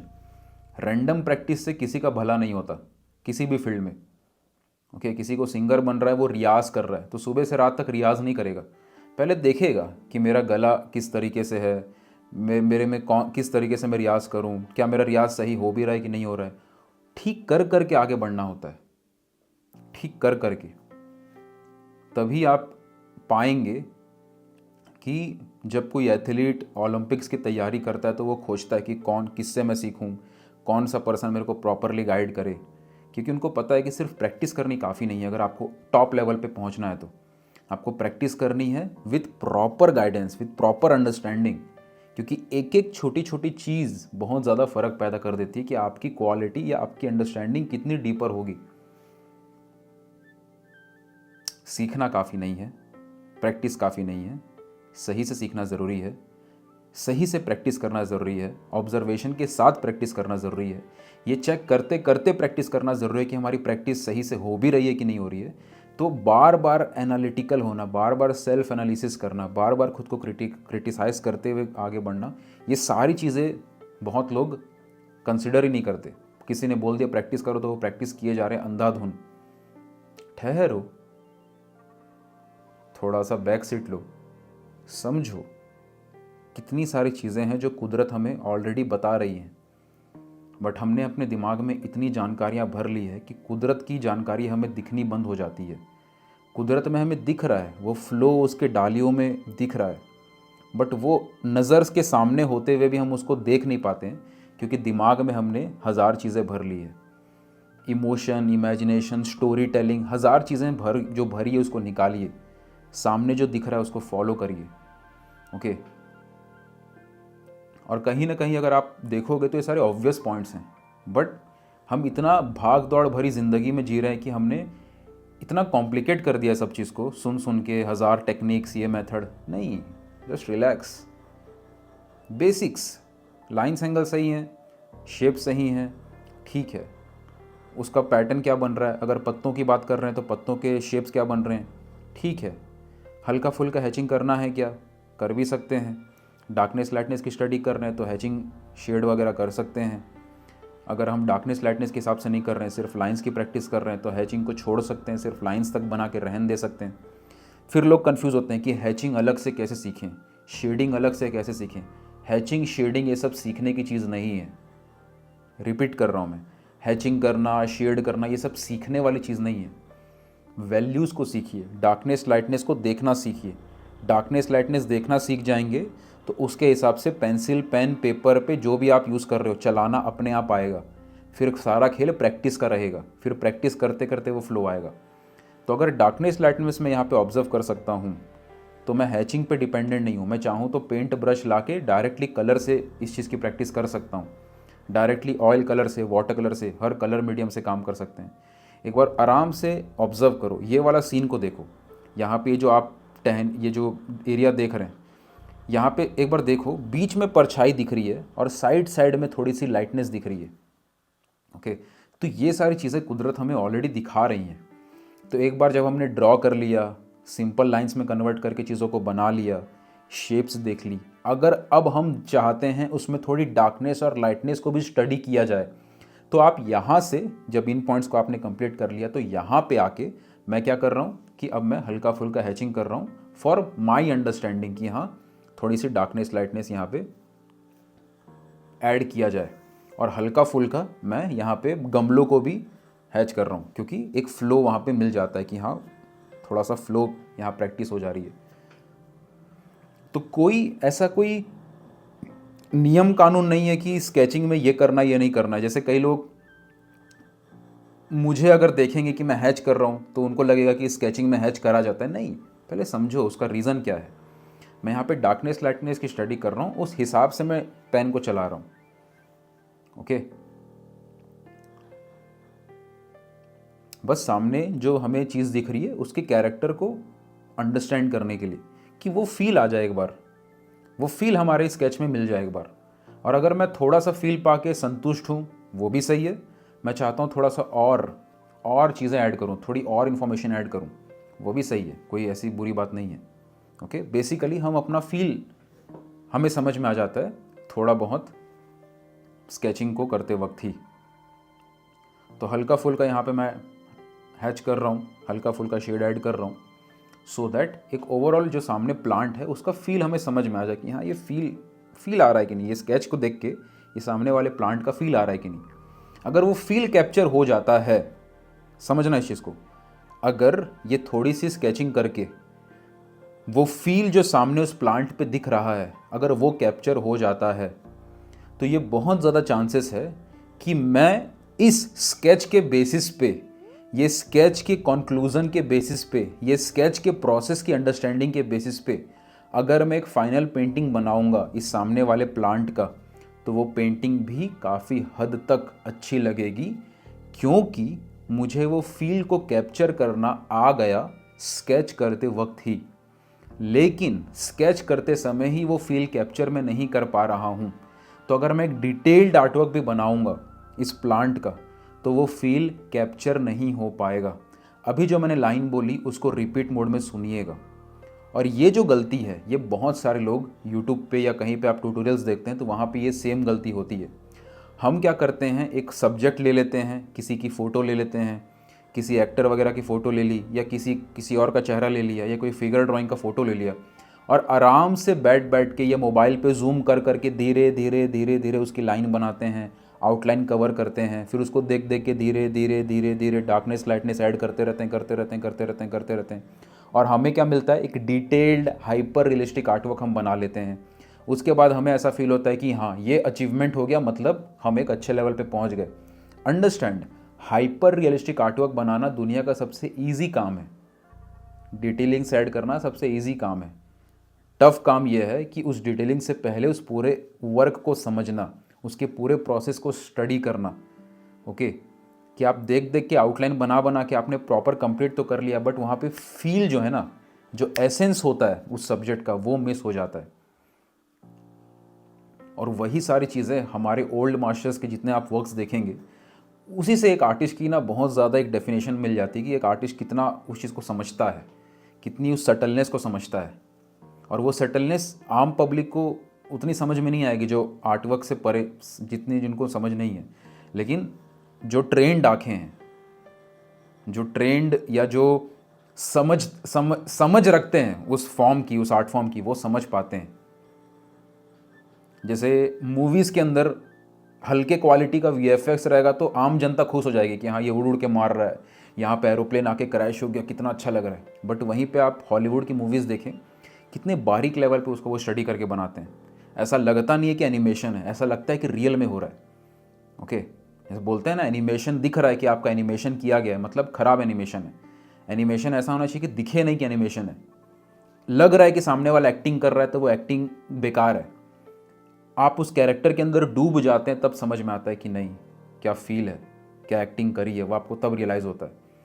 तो वैसे ही कोई detailed artwork जब आप बना देते हो तो वो डिटेलिंग्स देखना उस आर्टवर्क की पहचान नहीं है। पहचान वहाँ से होती है जब वहाँ पे उसका एसेंस फील होता है। तो ये ओल्ड मास्टर्स के जो वर्क्स हैं, ओके, वहाँ पे वो एक आँख नहीं भी बनाएंगे, डार्कनेस एरिया में चीज़ों को छुपा भी देंगे, तो भी ओवरऑल जो पिक्चर है उसकी फील आ जाती है। लेकिन जब आप मशीन की तरह एक एक चीज़ फाइनल लेवल तक कंप्लीट करते हो और फिर आपको लगता है कि ये मेरा पोटेंशियल है, नहीं, उसके बियॉन्ड बहुत सारी चीज़ों के ऊपर काम करना है।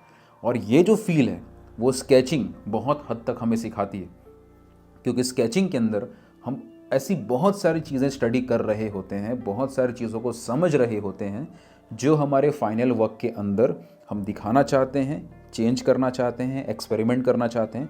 ऐसी कई चीज़ें अलग अलग रीज़न की हम स्केच के दौरान स्टडी कर रहे होते हैं। That is Y sketching is so very important, या स्केचिंग की डेप्थ इसलिए इतनी ज़्यादा ज़रूरी है।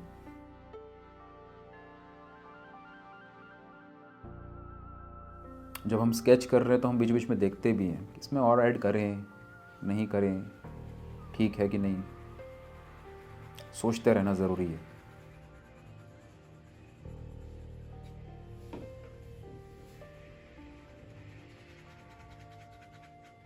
हालांकि इसके अलावा बहुत सारे और भी रीज़न्स हैं स्केचिंग के इम्पोर्टेंस की अगर हम बात करें तो, लेकिन ये सारी मूल चीज़ें हैं कि स्केचिंग हम क्यों कर रहे हैं।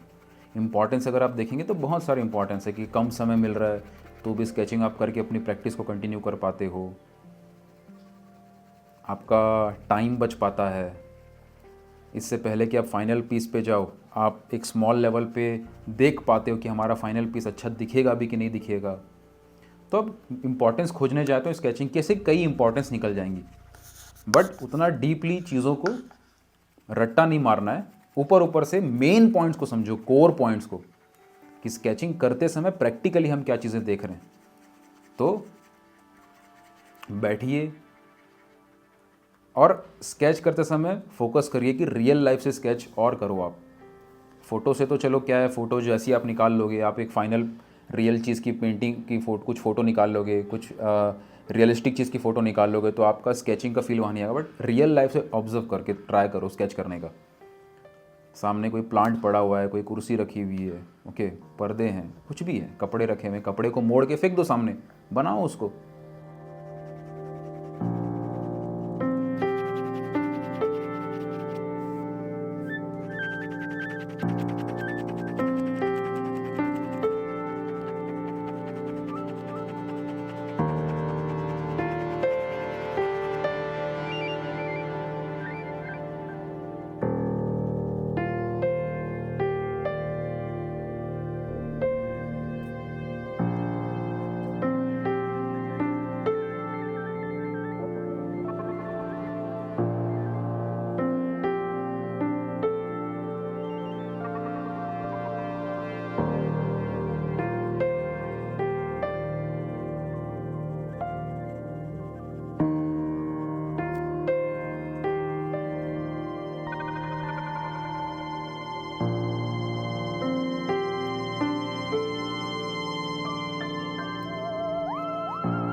थोड़े से और कॉन्सेप्ट को समझते हैं।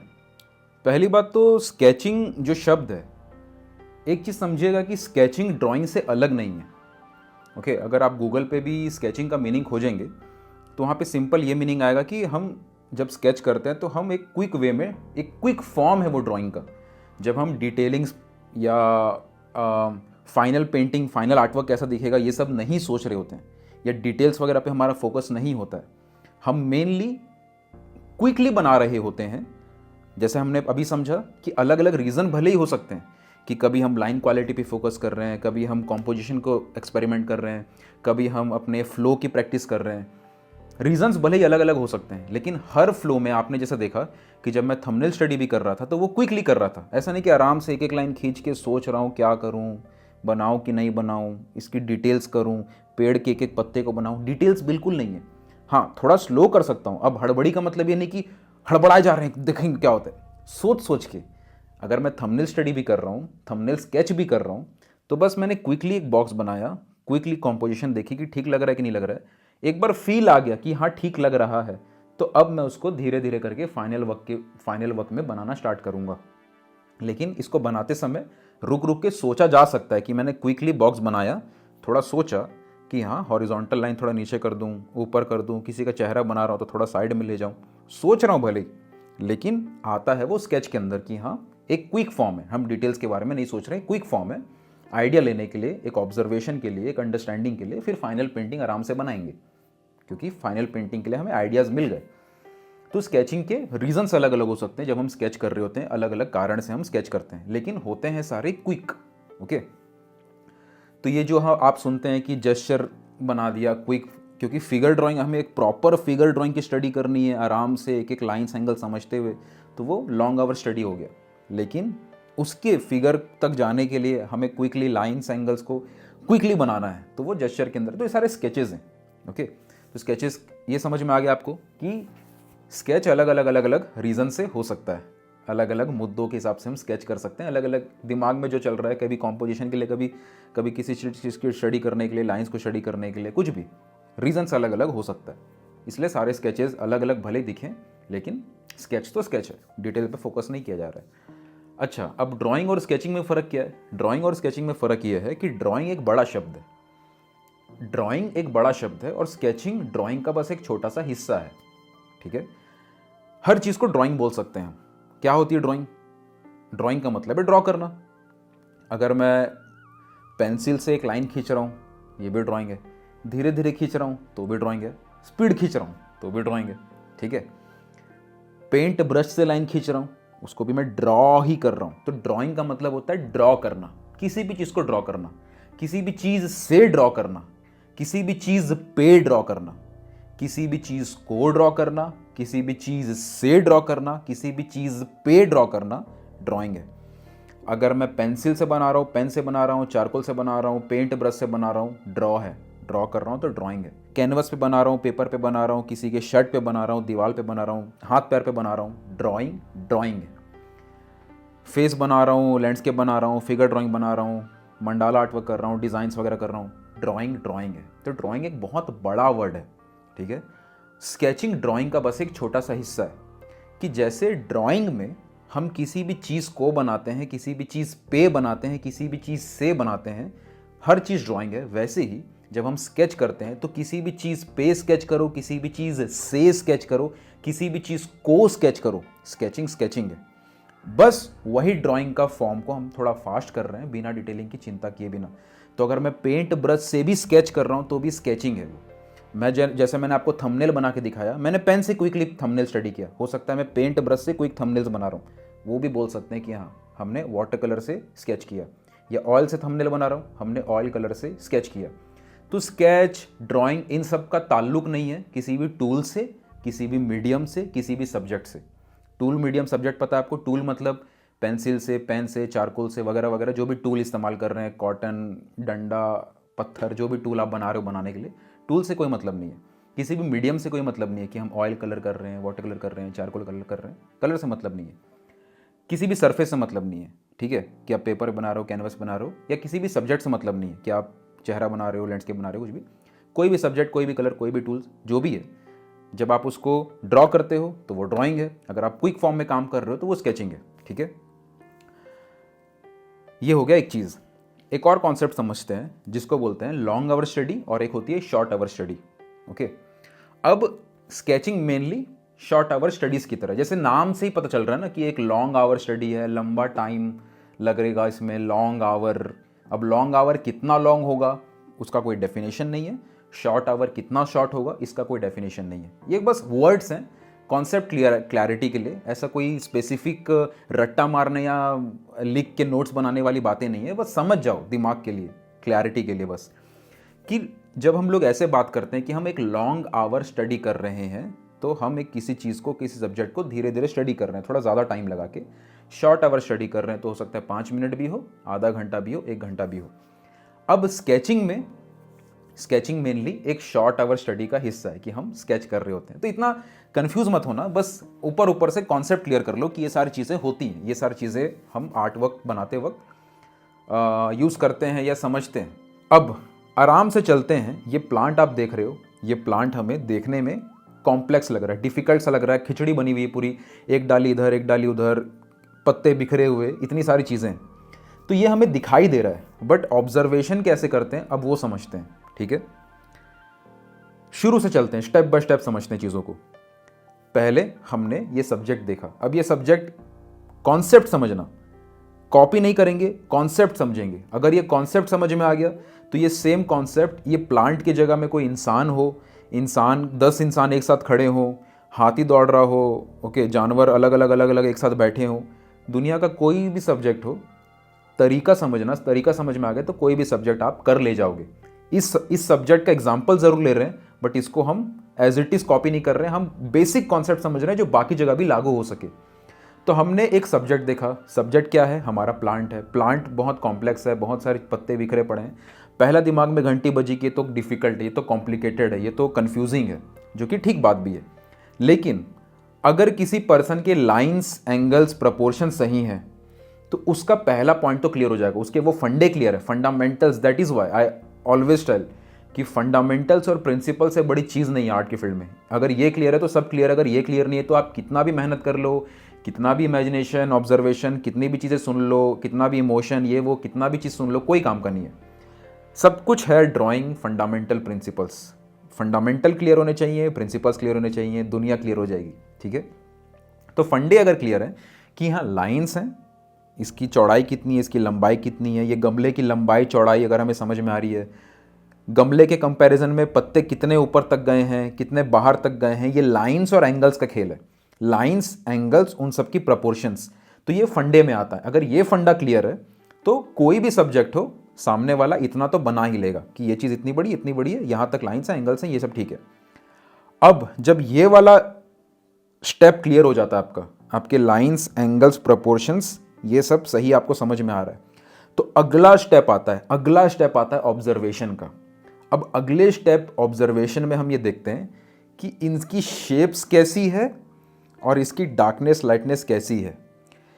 अब जब हम शेप्स देखते हैं तो डार्कनेस, लाइटनेस, जिसको हम वैल्यूज़ बोलते हैं आर्ट की लैंग्वेज में, कि कौन सी चीज़ कितनी डार्क है, कौन सी चीज़ कितनी लाइट है, वो डार्कनेस और लाइटनेस भी हमें शेप समझने में हेल्प करती है। एग्जाम्पल देता हूँ, जैसे ये बाल मेरे डार्क है, मान लो चेहरे के कंपैरिजन में ये मेरे बाल डार्क हैं, तो अब डार्कनेस और लाइटनेस शेप समझने में कैसे हेल्प करती है, समझिएगा। अगर आप थोड़ी आंखों को बंद करें, इस वीडियो को देखते समय अपनी आंखों को 80% तक बंद करें और इस बाल को आप भूल जाएं कि ये बाल है। ठीक है, ये बाल आपको भूल जाओ कि ये बाल है। 80% आंखें बंद करके बस ये देखो कि कुछ तो एक शेप है जो ऐसे है, ऐसे है, ऐसे है, ऐसे, ऐसे, ऐसे, ऐसे, ऐसे। तो ये जो शेप दिख रही है आपको, ये शेप अगर आप बना लिए, फिर थोड़ी आंखें खोलोगे, फिर आप देखोगे कि उस शेप के अंदर कितनी डार्कनेस, लाइटनेस है, कि यहाँ थोड़ा ज़्यादा डार्क है, यहाँ थोड़ा कम लाइट, एक एक स्टेप करके आगे जाओगे तो फिर वो धीरे धीरे फील आना शुरू होगा। तो जब हम शेप देखते हैं तो वहाँ पे डार्कनेस, लाइटनेस के ऊपर भी हमारा रोल होता है। जैसे अब एक चीज़ मैं और बताता हूँ, जैसे आप मेरे चेहरे को देख रहे हो, ठीक है। अब यहाँ पे अगर आप इस हिस्से को देखो, ये वाले हिस्से को देखो, आंखों वाले हिस्से को, तो यहाँ पे उतनी डार्कनेस, लाइटनेस भरी हुई नहीं है। ओके, ये चमड़ी का रंग एक जैसा ही दिख रहा है, धूप पड़ रही है तो यहाँ पे आप लाइंस देखते हो कि ये लाइन यहाँ से यहाँ तक गई, ये लाइंस की एंगल कैसी है, ठीक है, इसका शेप कैसा है, ये ऐसे करके, ऐसे करके, ऐसे करके, ऐसे करके शेप है, ये एक ऐसा वाला शेप है। तो यहाँ पे शेप आप देख रहे हो लाइंस के हिसाब से कि एक लाइन ऐसे, ऐसे, ऐसे, ऐसे, ऐसे गई। तो ये आँख और आईब्रो के बीच में जो शेप दिख रही है आपको, ये शेप आप देख रहे हो, ठीक है। लेकिन अगर इसी शेप को आप ऑब्जर्व कर रहे हैं तो कई बार डार्कनेस और लाइटनेस के हिसाब से भी ऑब्जर्व करते हैं। जैसे अब आप इसकी शेप देखो, ठीक है, ये आईब्रो थोड़ा डार्क है, यहाँ से लेके यहाँ तक चमड़ी एक रंग की है मान लो, ठीक है, ये कलर, ये कलर, ये कलर सेम है मान लो, इसके बीच में एक काले रंग का कोई चीज़ आ गया या काले रंग का या आँख आ गया, तो क्योंकि पीछे का जो फ्लैट टोन है, पीछे का जो रंग है, उसके बेस पे एक डार्कनेस चीज़ सामने आ गई, कोई अलग कलर की चीज़ या अलग वैल्यू की चीज़ सामने आ गई, तो हमने क्या किया, बस उस शेप को हमने देखा क्योंकि उसकी डार्कनेस अलग है। फिर से समझाता हूँ, कंफ्यूजिंग नहीं होना चाहिए, समझ में आना ज़रूरी है। ये हाथ आप देख रहे हैं, ठीक है, ठीक है, तो ये हाथ की बनावट अगर आप देखते हो तो इसको एज ए शेप अगर आप देखो, आप भूल जाओ कि ये हाथ है, आप देखो कि बस एक शेप है, कुछ तो है, एक चीज़ है जो ऐसे करके ऐसे है, फिर एक यहाँ से इतनी ऊपर गई, फिर यहाँ से मुड़ के नीचे आई, फिर ऐसे हुई, एक शेप है। लेकिन अगर आप एक चीज़ इसको बना रहे, इसको ड्रॉ कर रहे हैं और यही हाथ किसी शर्ट के ऊपर है, जैसे शर्ट डार्क है, ये हाथ ऊपर में है, तो क्योंकि इसका डार्कनेस, लाइटनेस अलग है, कॉन्ट्रास्ट काफ़ी है, तो हम फिर शेप देख सकते हैं, आंखों को बंद करके देख सकते हैं कि यहाँ पे एक और शेप बन रही है जो ऐसे करके यहाँ से यहाँ तक आ रही है। तो आइडिया मिलता है शेप्स को और अलग अलग तरीके से समझने का। ओके, अलग अलग तरीके से शेप्स को समझने का आइडिया मिलता है कि ये शेप कैसी है, और उसके लिए आर्टिस्ट अलग अलग दिमाग लगाते हैं। कोई ये सोचते हैं कि इसकी शेप कैसी है, ये देख लेते हैं, कोई सोचता है कि इसकी शेप कैसी है, ये देख लेते हैं। तो अलग अलग दिमाग लगाते हैं ये समझने के लिए कि शेप्स देखें ताकि चीज़ें अपनी अपनी जगह पे सही से आ जाएं। वहाँ पे आर्टिस्ट ये नहीं सोच रहे होते हैं कि ये हाथ है, ये शोल्डर है, ये शर्ट है, ये नहीं सोचते हैं। एक शेप है, एक लाइन ऐसे गई, ऐसे गई, ऐसे गई, ऐसे गई, ऐसे गई, ऐसे गई, वो शेप है। वही शेप हमारी पेंटिंग में दिख रही है क्या? दिख रही है, मतलब हाँ ये एरिया तो सही बना हुआ है। ऐसे गया, ऐसे गया, ऐसे गया, ऐसे गया, ऐसे गया, क्या ये शेप हमारे पेंटिंग में ऐसी शेप है क्या? ऐसे दिख रही है? हाँ दिख रही है, चलो सही है। तो शेप्स हो जाती हैं। तो जब आपके लाइन्स, एंगल्स, प्रपोर्शन सही होते हैं, जब आपको ये क्लियर है कि ये गमला की चौड़ाई इतनी है, इसका लाइन यहाँ पे आएगा, इसकी चौड़ाई क्लियर है, इसके कंपैरिजन में पत्ते इतने ऊपर आने चाहिए, पत्ते बाहर इतने निकले हैं, लाइन्स एंगल्स क्लियर हैं, प्रपोर्शंस क्लियर हैं कि कौन सी चीज़ किसके तुलना में कितनी बड़ी है, प्रपोर्शंस क्लियर हैं, तब सेकंड स्टेप में हम ऑब्जर्व करते हैं शेप्स को कि कौन सी शेप कैसी दिख रही है। क्योंकि क्या होता है, देखो जब हम लाइंस, एंगल्स, प्रपोर्शन जज कर रहे हैं तो हमने स्ट्रेट लाइन में बनाया हुआ है। स्ट्रेट लाइन में ऑब्जर्व किया कि एक स्ट्रेट लाइन ऐसी, एक स्ट्रेट लाइन ऐसी, एक स्ट्रेट लाइन ऐसी, ठीक है। लेकिन जब हम शेप देखते हैं तो फिर उसमें राउंडनेस वगैरह भी हम जज करते हैं, राउंडनेस वगैरह भी ऑब्जर्व करते हैं, तो वो अगला स्टेप है। जैसे अगर मैं ये हाथ बना रहा हूँ तो मैंने पहले स्टेप में क्या किया, एक लाइन ऐसी, एक लाइन स्ट्रेट, एक लाइन स्ट्रेट, एक लाइन स्ट्रेट, एक लाइन स्ट्रेट, तो चीज़ें अपनी अपनी जगह पे हमने बना दी। अब मैं शेप देख रहा हूँ कि यहाँ से थोड़ा मुड़ा है, यहाँ से थोड़ा मुड़ा है, यहाँ से थोड़ा राउंड है, यहाँ से थोड़ा ऐसा राउंड है। तो लाइन्स, एंगल्स, प्रपोर्शन देख लिया, उसके बाद शेप्स देखनी शुरू करी, तो हमने सब्जेक्ट में शेप देखा। शेप देखने से कुछ चीज़ें और क्लियर हो गई। उसके बाद डार्कनेस, लाइटनेस को हम जब देख रहे हैं तो हमने देखा कि प्लांट का नीचे वाला हिस्सा थोड़ा डार्क है, गमला पूरा डार्क है, हल्का हल्का डार्कनेस पत्तों में है। ये हमारा अगला ऑब्जर्वेशन है कि डार्कनेस, लाइटनेस क्विकली चेक कर लिया। चेक करते समय हमने फिर थोड़ा बारीक लेवल पे शेप्स देखना धीरे धीरे शुरू किया कि ये जो पत्ते निकले हैं, इंडिविजुअल एक एक पत्ते निकले हैं, उनकी थोड़ी थोड़ी हमने शेप्स को ड्रॉ कर दिया। शुरू से नहीं किया था क्योंकि वो कॉम्प्लेक्स पार्ट है, चीज़ें बिखरी पड़ी हैं, शुरू से बनाओगे कन्फ्यूज़न बनेगा। तो पहले बेसिक फंडे सेट कर दिए, लाइंस, एंगल्स, प्रपोर्शन अपनी अपनी जगह पे आ गया, सबकी शेप सही से दिख रही है, हल्की फुल्की डार्कनेस और लाइटनेस की अंडरस्टैंडिंग आ गई, थोड़ा स्क्विंट किया, 80% आँख बंद किया, डार्कनेस लाइटनेस कहाँ पे आएगी वो समझ में आ गया। उसके बाद जो खिचड़ी बनी हुई थी, उस खिचड़ी में अगर हम थोड़ा थोड़ा भी इंफॉर्मेशन ऐड कर देंगे तो वो फील आ जाएगा।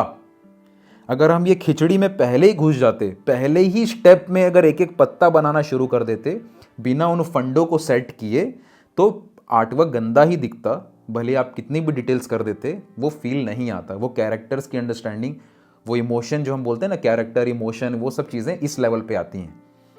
तो सब कुछ सेट किया, लाइन्स, एंगल्स, प्रपोर्शन सेट किया, शेप देखा, डार्कनेस, लाइटनेस को समझा कि पत्तों की एक वैल्यू दिख रही है, पत्ते एक लेवल पे डार्क दिख रहे हैं, गमला थोड़ा ज़्यादा डार्क दिख रहा है, पेड़ के नीचे का हिस्सा थोड़ा ज़्यादा डार्क है, ये डार्कनेस, लाइटनेस समझा। उसके बाद इंडिविजुअल थोड़े से पत्ते ड्रॉ किए। उसके बाद अगले इसके भी बियॉन्ड स्टेप में हम थोड़ी ज़्यादा ऑब्जर्वेशन कर सकते हैं। अब जाके नेचर की वो ऑब्जर्वेशन आती है जो एक्चुअल में हमें नेचर से मिलती है। क्योंकि ये लाइन्स, एंगल्स, प्रपोर्शन तो चलो हम टेक्निकली स्टडी करते हैं, प्रैक्टिस करते हैं, वहाँ से इंप्रूव होता है। लेकिन अगर हम अब कुदरत के सामने बैठे हैं तो अब कुदरत से हमें वो ऑब्जर्वेशन चाहिए जो इस बेस फंडे को पूरे सेट करने के बाद मिलती है, जो पहले हम नहीं कर पाते।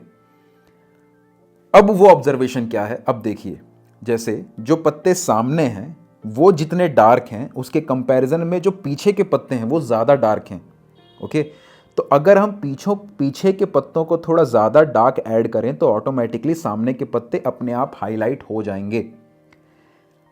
हर पत्ते की शेप किस तरीके से है, डाल मुड़ी है तो उसके पत्ते कैसे दिख रहे हैं, कोई पत्ता ऐसे मुड़ा है, कोई पत्ता सामने की तरफ मुड़ा है, ये सब जो ऑब्जर्वेशन है, ये चीज़ें अब यहाँ पे आनी शुरू होंगी जो हमें नेचर में दिख रहा है, जिसके लिए हमने कोई किताब नहीं पढ़ी, कोई ट्यूटोरियल नहीं देखा, कहीं पे कोई रट्टे नहीं मारे चीज़ों को।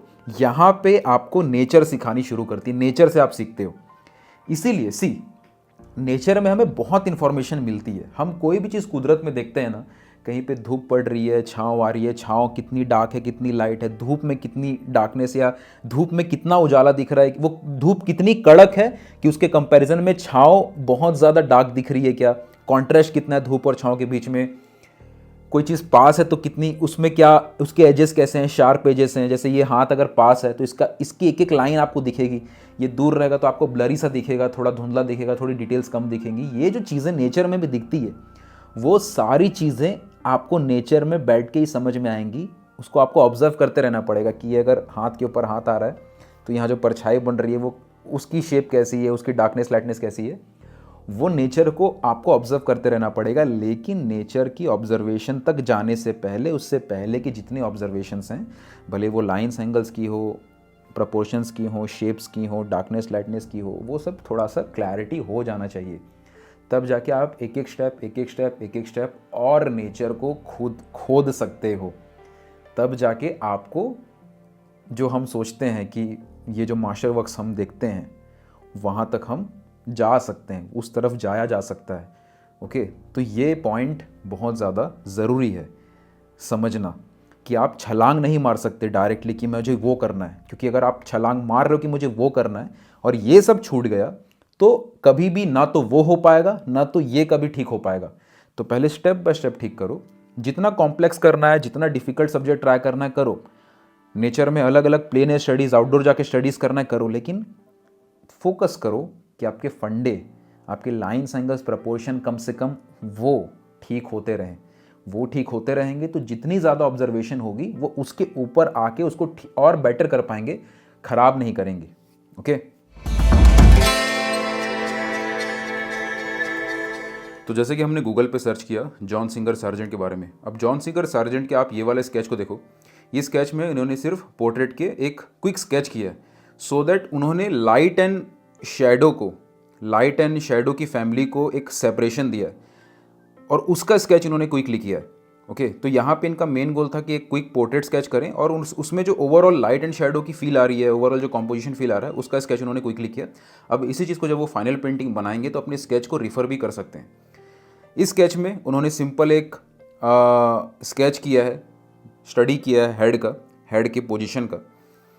यहाँ पे उन्होंने एक वाटर कलर स्केच किया है। तो जैसे मैंने आपको बताया था कि जैसे ड्राइंग होती है कि कोई भी चीज़ हो, किसी भी चीज़ पे आप कर रहे हो, किसी भी चीज़ से आप कर रहे हो, ड्राइंग होती है, वैसे स्केचिंग ड्राइंग का हिस्सा है। तो स्केचिंग में भी आप कुछ भी करो, किसी भी कलर मीडियम से करो, किसी भी टॉपिक पे करो, स्केचिंग को स्केचिंग बोलेंगे जब वो क्विकली करा जाता है। तो वैसे ही यहाँ पे जॉन सिंगर सार्जेंट ने वाटर कलर से एक स्केच किया है। तो आप देख सकते हो इसमें कोई डिटेलिंग्स नहीं है, कोई एकदम फाइनल पीस नहीं है, बट ये स्केचिंग है ओवरऑल स्टडी करने के लिए कि ये डार्क एरिया हम इतना रखेंगे, लाइट एरिया हम इतना रखेंगे, ये फिगर का जो पोजीशन है वो ऐसा आएगा। तो ओवरऑल ड्राइंग का स्टडी हो गया, कलर को हम लोग कर लिए तो वैल्यू स्टडी हो गया, कौन सा कलर टोन कितना रखना है, क्विक कलरिंग से किया है लेकिन स्केच किया है। एक और स्केच यहाँ पे आप देख सकते हो, ये भी वाटर कलर का स्टडी है, जहाँ पे इस ओल्ड मैन का पोजीशन, जो बैठने का पोजीशन है, या ओवरऑल जो डार्कनेस लाइटनेस है कि बैकग्राउंड डार्क रखें कि नहीं रखें। जैसे कई लोग सवाल पूछते हैं कि हमने पेंटिंग बना रहे हैं, ये फाइनल पेंटिंग हम करना चाहते हैं, इसमें बैकग्राउंड कैसा रखें, इसमें फोरग्राउंड कैसा रखें, इसमें सब्जेक्ट को कहाँ बैठाएं। तो वो सारी चीज़ें स्केच के लेवल पे डिसाइड होती हैं कि आप खुद एक्सपेरिमेंट करते हो कि स्केच के लेवल पे जब आप एक्सपेरिमेंट कर रहे हो तो चीज़ें कैसी दिख रही हैं, ओवरऑल इसका कंपोजिशन कैसा फील हो रहा है, बैकग्राउंड को डार्क करने से कैसा लग रहा है, बैकग्राउंड को कौन सा कलर देने से जो फ्रंट फिगर है या जो मेन सब्जेक्ट है वो हाईलाइट हो रहा है कि नहीं हो रहा है। वो सारी चीज़ें स्केच के लेवल पे एक्सपेरिमेंट करी जाती हैं। तो स्केचिंग में बहुत सारे आइडिया क्लैरिटी आती है, और इसलिए मैंने शुरू में हमने कवर भी किया कि इसीलिए स्केच करने से पहले ही आप मेनली फोकस करो कि आपके फंडामेंटल्स, लाइन्स, एंगल्स, प्रपोर्शंस, ये सारी बेसिक चीज़ें क्लियर हो, सो दैट जब आप स्केच करो तो जैसे इनका ये वाला स्केच है तो यहाँ पे ये सिर्फ ये चीज़ फोकस कर रहे हैं कि ये पर्सन कहाँ बैठा है, क्या पोजीशन पे बैठा है, इसका बैकग्राउंड कौन सा कलर का रखूँ मैं, फोरग्राउंड कौन सा कलर का रखूँ, किस चीज़ को ब्लर छोड़ दूँ, किस चीज़ में थोड़ा सा ज़्यादा अटेंशन देने की ज़रूरत है।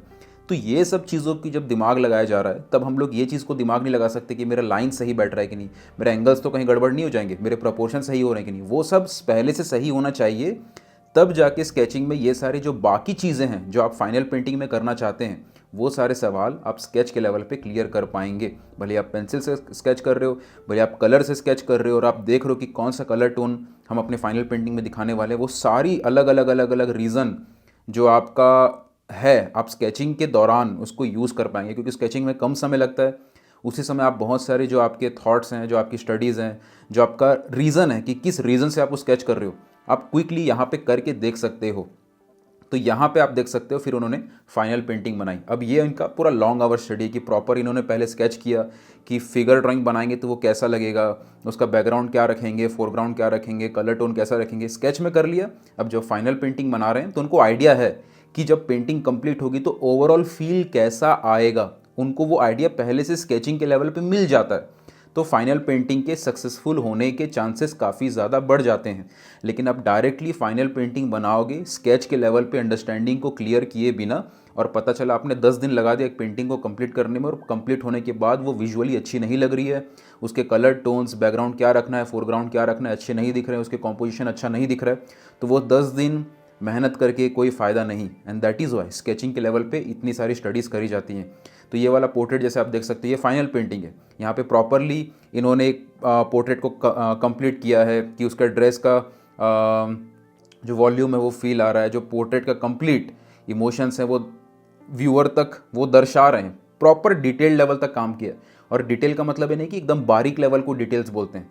डिटेल्स का मतलब यहाँ पे कि प्रॉपरली हर कलर टोन को, एक एक वैल्यू को, एक एक चीज़ को उन्होंने स्टडी करके कंप्लीट किया है। ये उनकी फाइनल पेंटिंग है।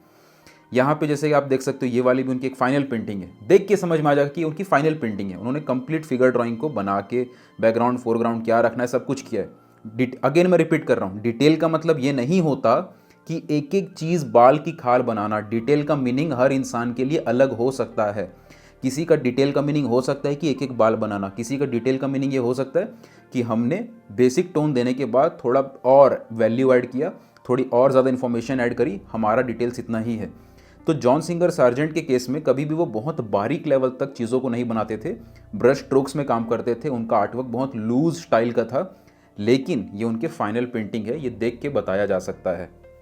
ओके, अब यहाँ पे आप देखो ये वाला स्केच, अब यहाँ पे देख के समझ में आ रहा है कि इन्होंने बस स्केच किया है। ये उनकी फाइनल पेंटिंग नहीं है जो वो फाइनल एग्जीबिशन में या कहीं शो पे लगाएंगे, लेकिन ये एक स्टडी है कि हाँ एक साइड फेस है, कौन सा कलर टोन कहाँ पे दें, देख के समझ में आ जाता है कि बस इन्होंने क्विकली स्टडी करी है।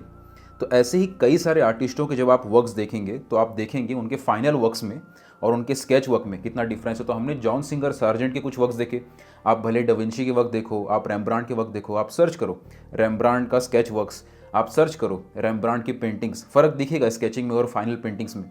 तो फाइनल वर्क्स में बहुत ज़्यादा सारी चीज़ों को ध्यान में रख के कंप्लीट लेवल तक बनाया जाता है, लेकिन स्केच के लेवल पे बस एक स्टडी करी जाती है और उस स्टडी का अलग अलग रीज़न हो सकता है, जैसे हमने शुरू में समझा।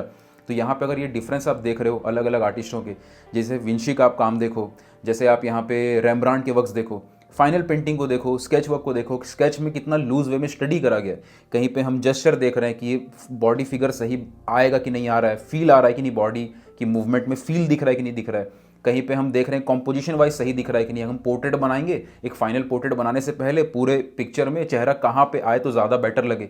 ये सारे अलग अलग चीज़ें स्केच के लेवल पे आर्टिस्ट हमेशा से प्रैक्टिस करते आए हैं। सारा एक्सपेरिमेंटेशन वो स्केच के लेवल पे करते आए हैं। कभी पेंसिल्स के स्केच करते हैं, कभी चारकोल से स्केच करते हैं, कभी कलर से स्केच करते हैं, लेकिन जो भी उनकी अंडरस्टैंडिंग है, जो भी उनका फाइनल रिजल्ट वो दिखाना चाहते हैं, वो पहले ही वो स्केच के लेवल पे कर रहे होते हैं, तब जाके फाइनल पेंटिंग का सक्सेसफुल होने का चांस बढ़ जाता है। And that is Y sketching की इंपॉर्टेंस इतनी ज़्यादा है आर्ट की फील्ड में, क्योंकि स्केचिंग का मतलब सिर्फ उसका बेसिक मीनिंग तो वही है कि हम क्विकली कर रहे हैं, लेकिन वो क्विकली के अंदर भी अलग अलग रीजंस होते हैं, जो कि आपने इस पूरे सेशन के अंदर समझा। तो इस तरीके से हमेशा ऑब्जर्व करो कि अलग अलग आर्टिस्ट जब स्केच करते हैं तो कैसे अलग अलग मीडियम यूज़ करते हैं, कैसे उनका अलग अलग थॉट्स होता है। जब आप इस तरीके से समझेंगे तो आप डीपली स्केचिंग की रियल इंपॉर्टेंस को समझ पाएंगे, फील कर पाएंगे। आई होप आपको आज का लेसन अच्छा लगा हो। इस सीरीज़ को सपोर्ट करने के लिए इस चैनल से कनेक्टेड रहिएगा, सब्सक्राइब करके बेल आइकन दबा दीजिएगा। हम चाहते हैं ऐसे इन डेप्थ सेशन हम और ला सकें। अगर आपको ये सेशन अच्छा लगेगा तो कमेंट में ज़रूर बताइएगा कि इस सेशन में से कौन सी 3 मोस्ट इंपॉर्टेंट चीज़ें जो आपने समझी और जिसको आप इम्प्लीमेंट करने वाले हैं। एंड इस ई बुक का लिंक हमने डाल दिया है। फर्स्ट 1000 पीपल को ये बुक हम लोग शेयर कर रहे हैं, जिसको आप प्रिंट करवा के अपने साथ रख सकते हैं, सो दैट आपको काफ़ी हैंडी रहे इन 7 पॉइंट्स को बार बार रिफ़र करने के लिए। तो डिस्क्रिप्शन में सबसे ऊपर और पिंड कमेंट में इसका लिंक आपको मिल जाएगा। As a complete free gift आप इसे डाउनलोड करके प्रिंट करा के अपने साथ रख सकेंगे। एंड अब मैं मिलता हूँ आपको अगली वीडियो में। मेक श्योर करिएगा, कमेंट में ज़रूर बताइएगा कि आपको कौन कौन सी चीज़ें अच्छी लगी, सो दैट हम सोच सकें कि हमें अगला वीडियो ऐसा लॉन्ग और इन डेप्थ लाना है या नहीं लाना है। डिपेंड करेगा आपके रेस्पॉन्स के ऊपर। मिलता हूँ आने वाले सेशन के अंदर। Thank you so much for watching. Lots of love, love art, live art.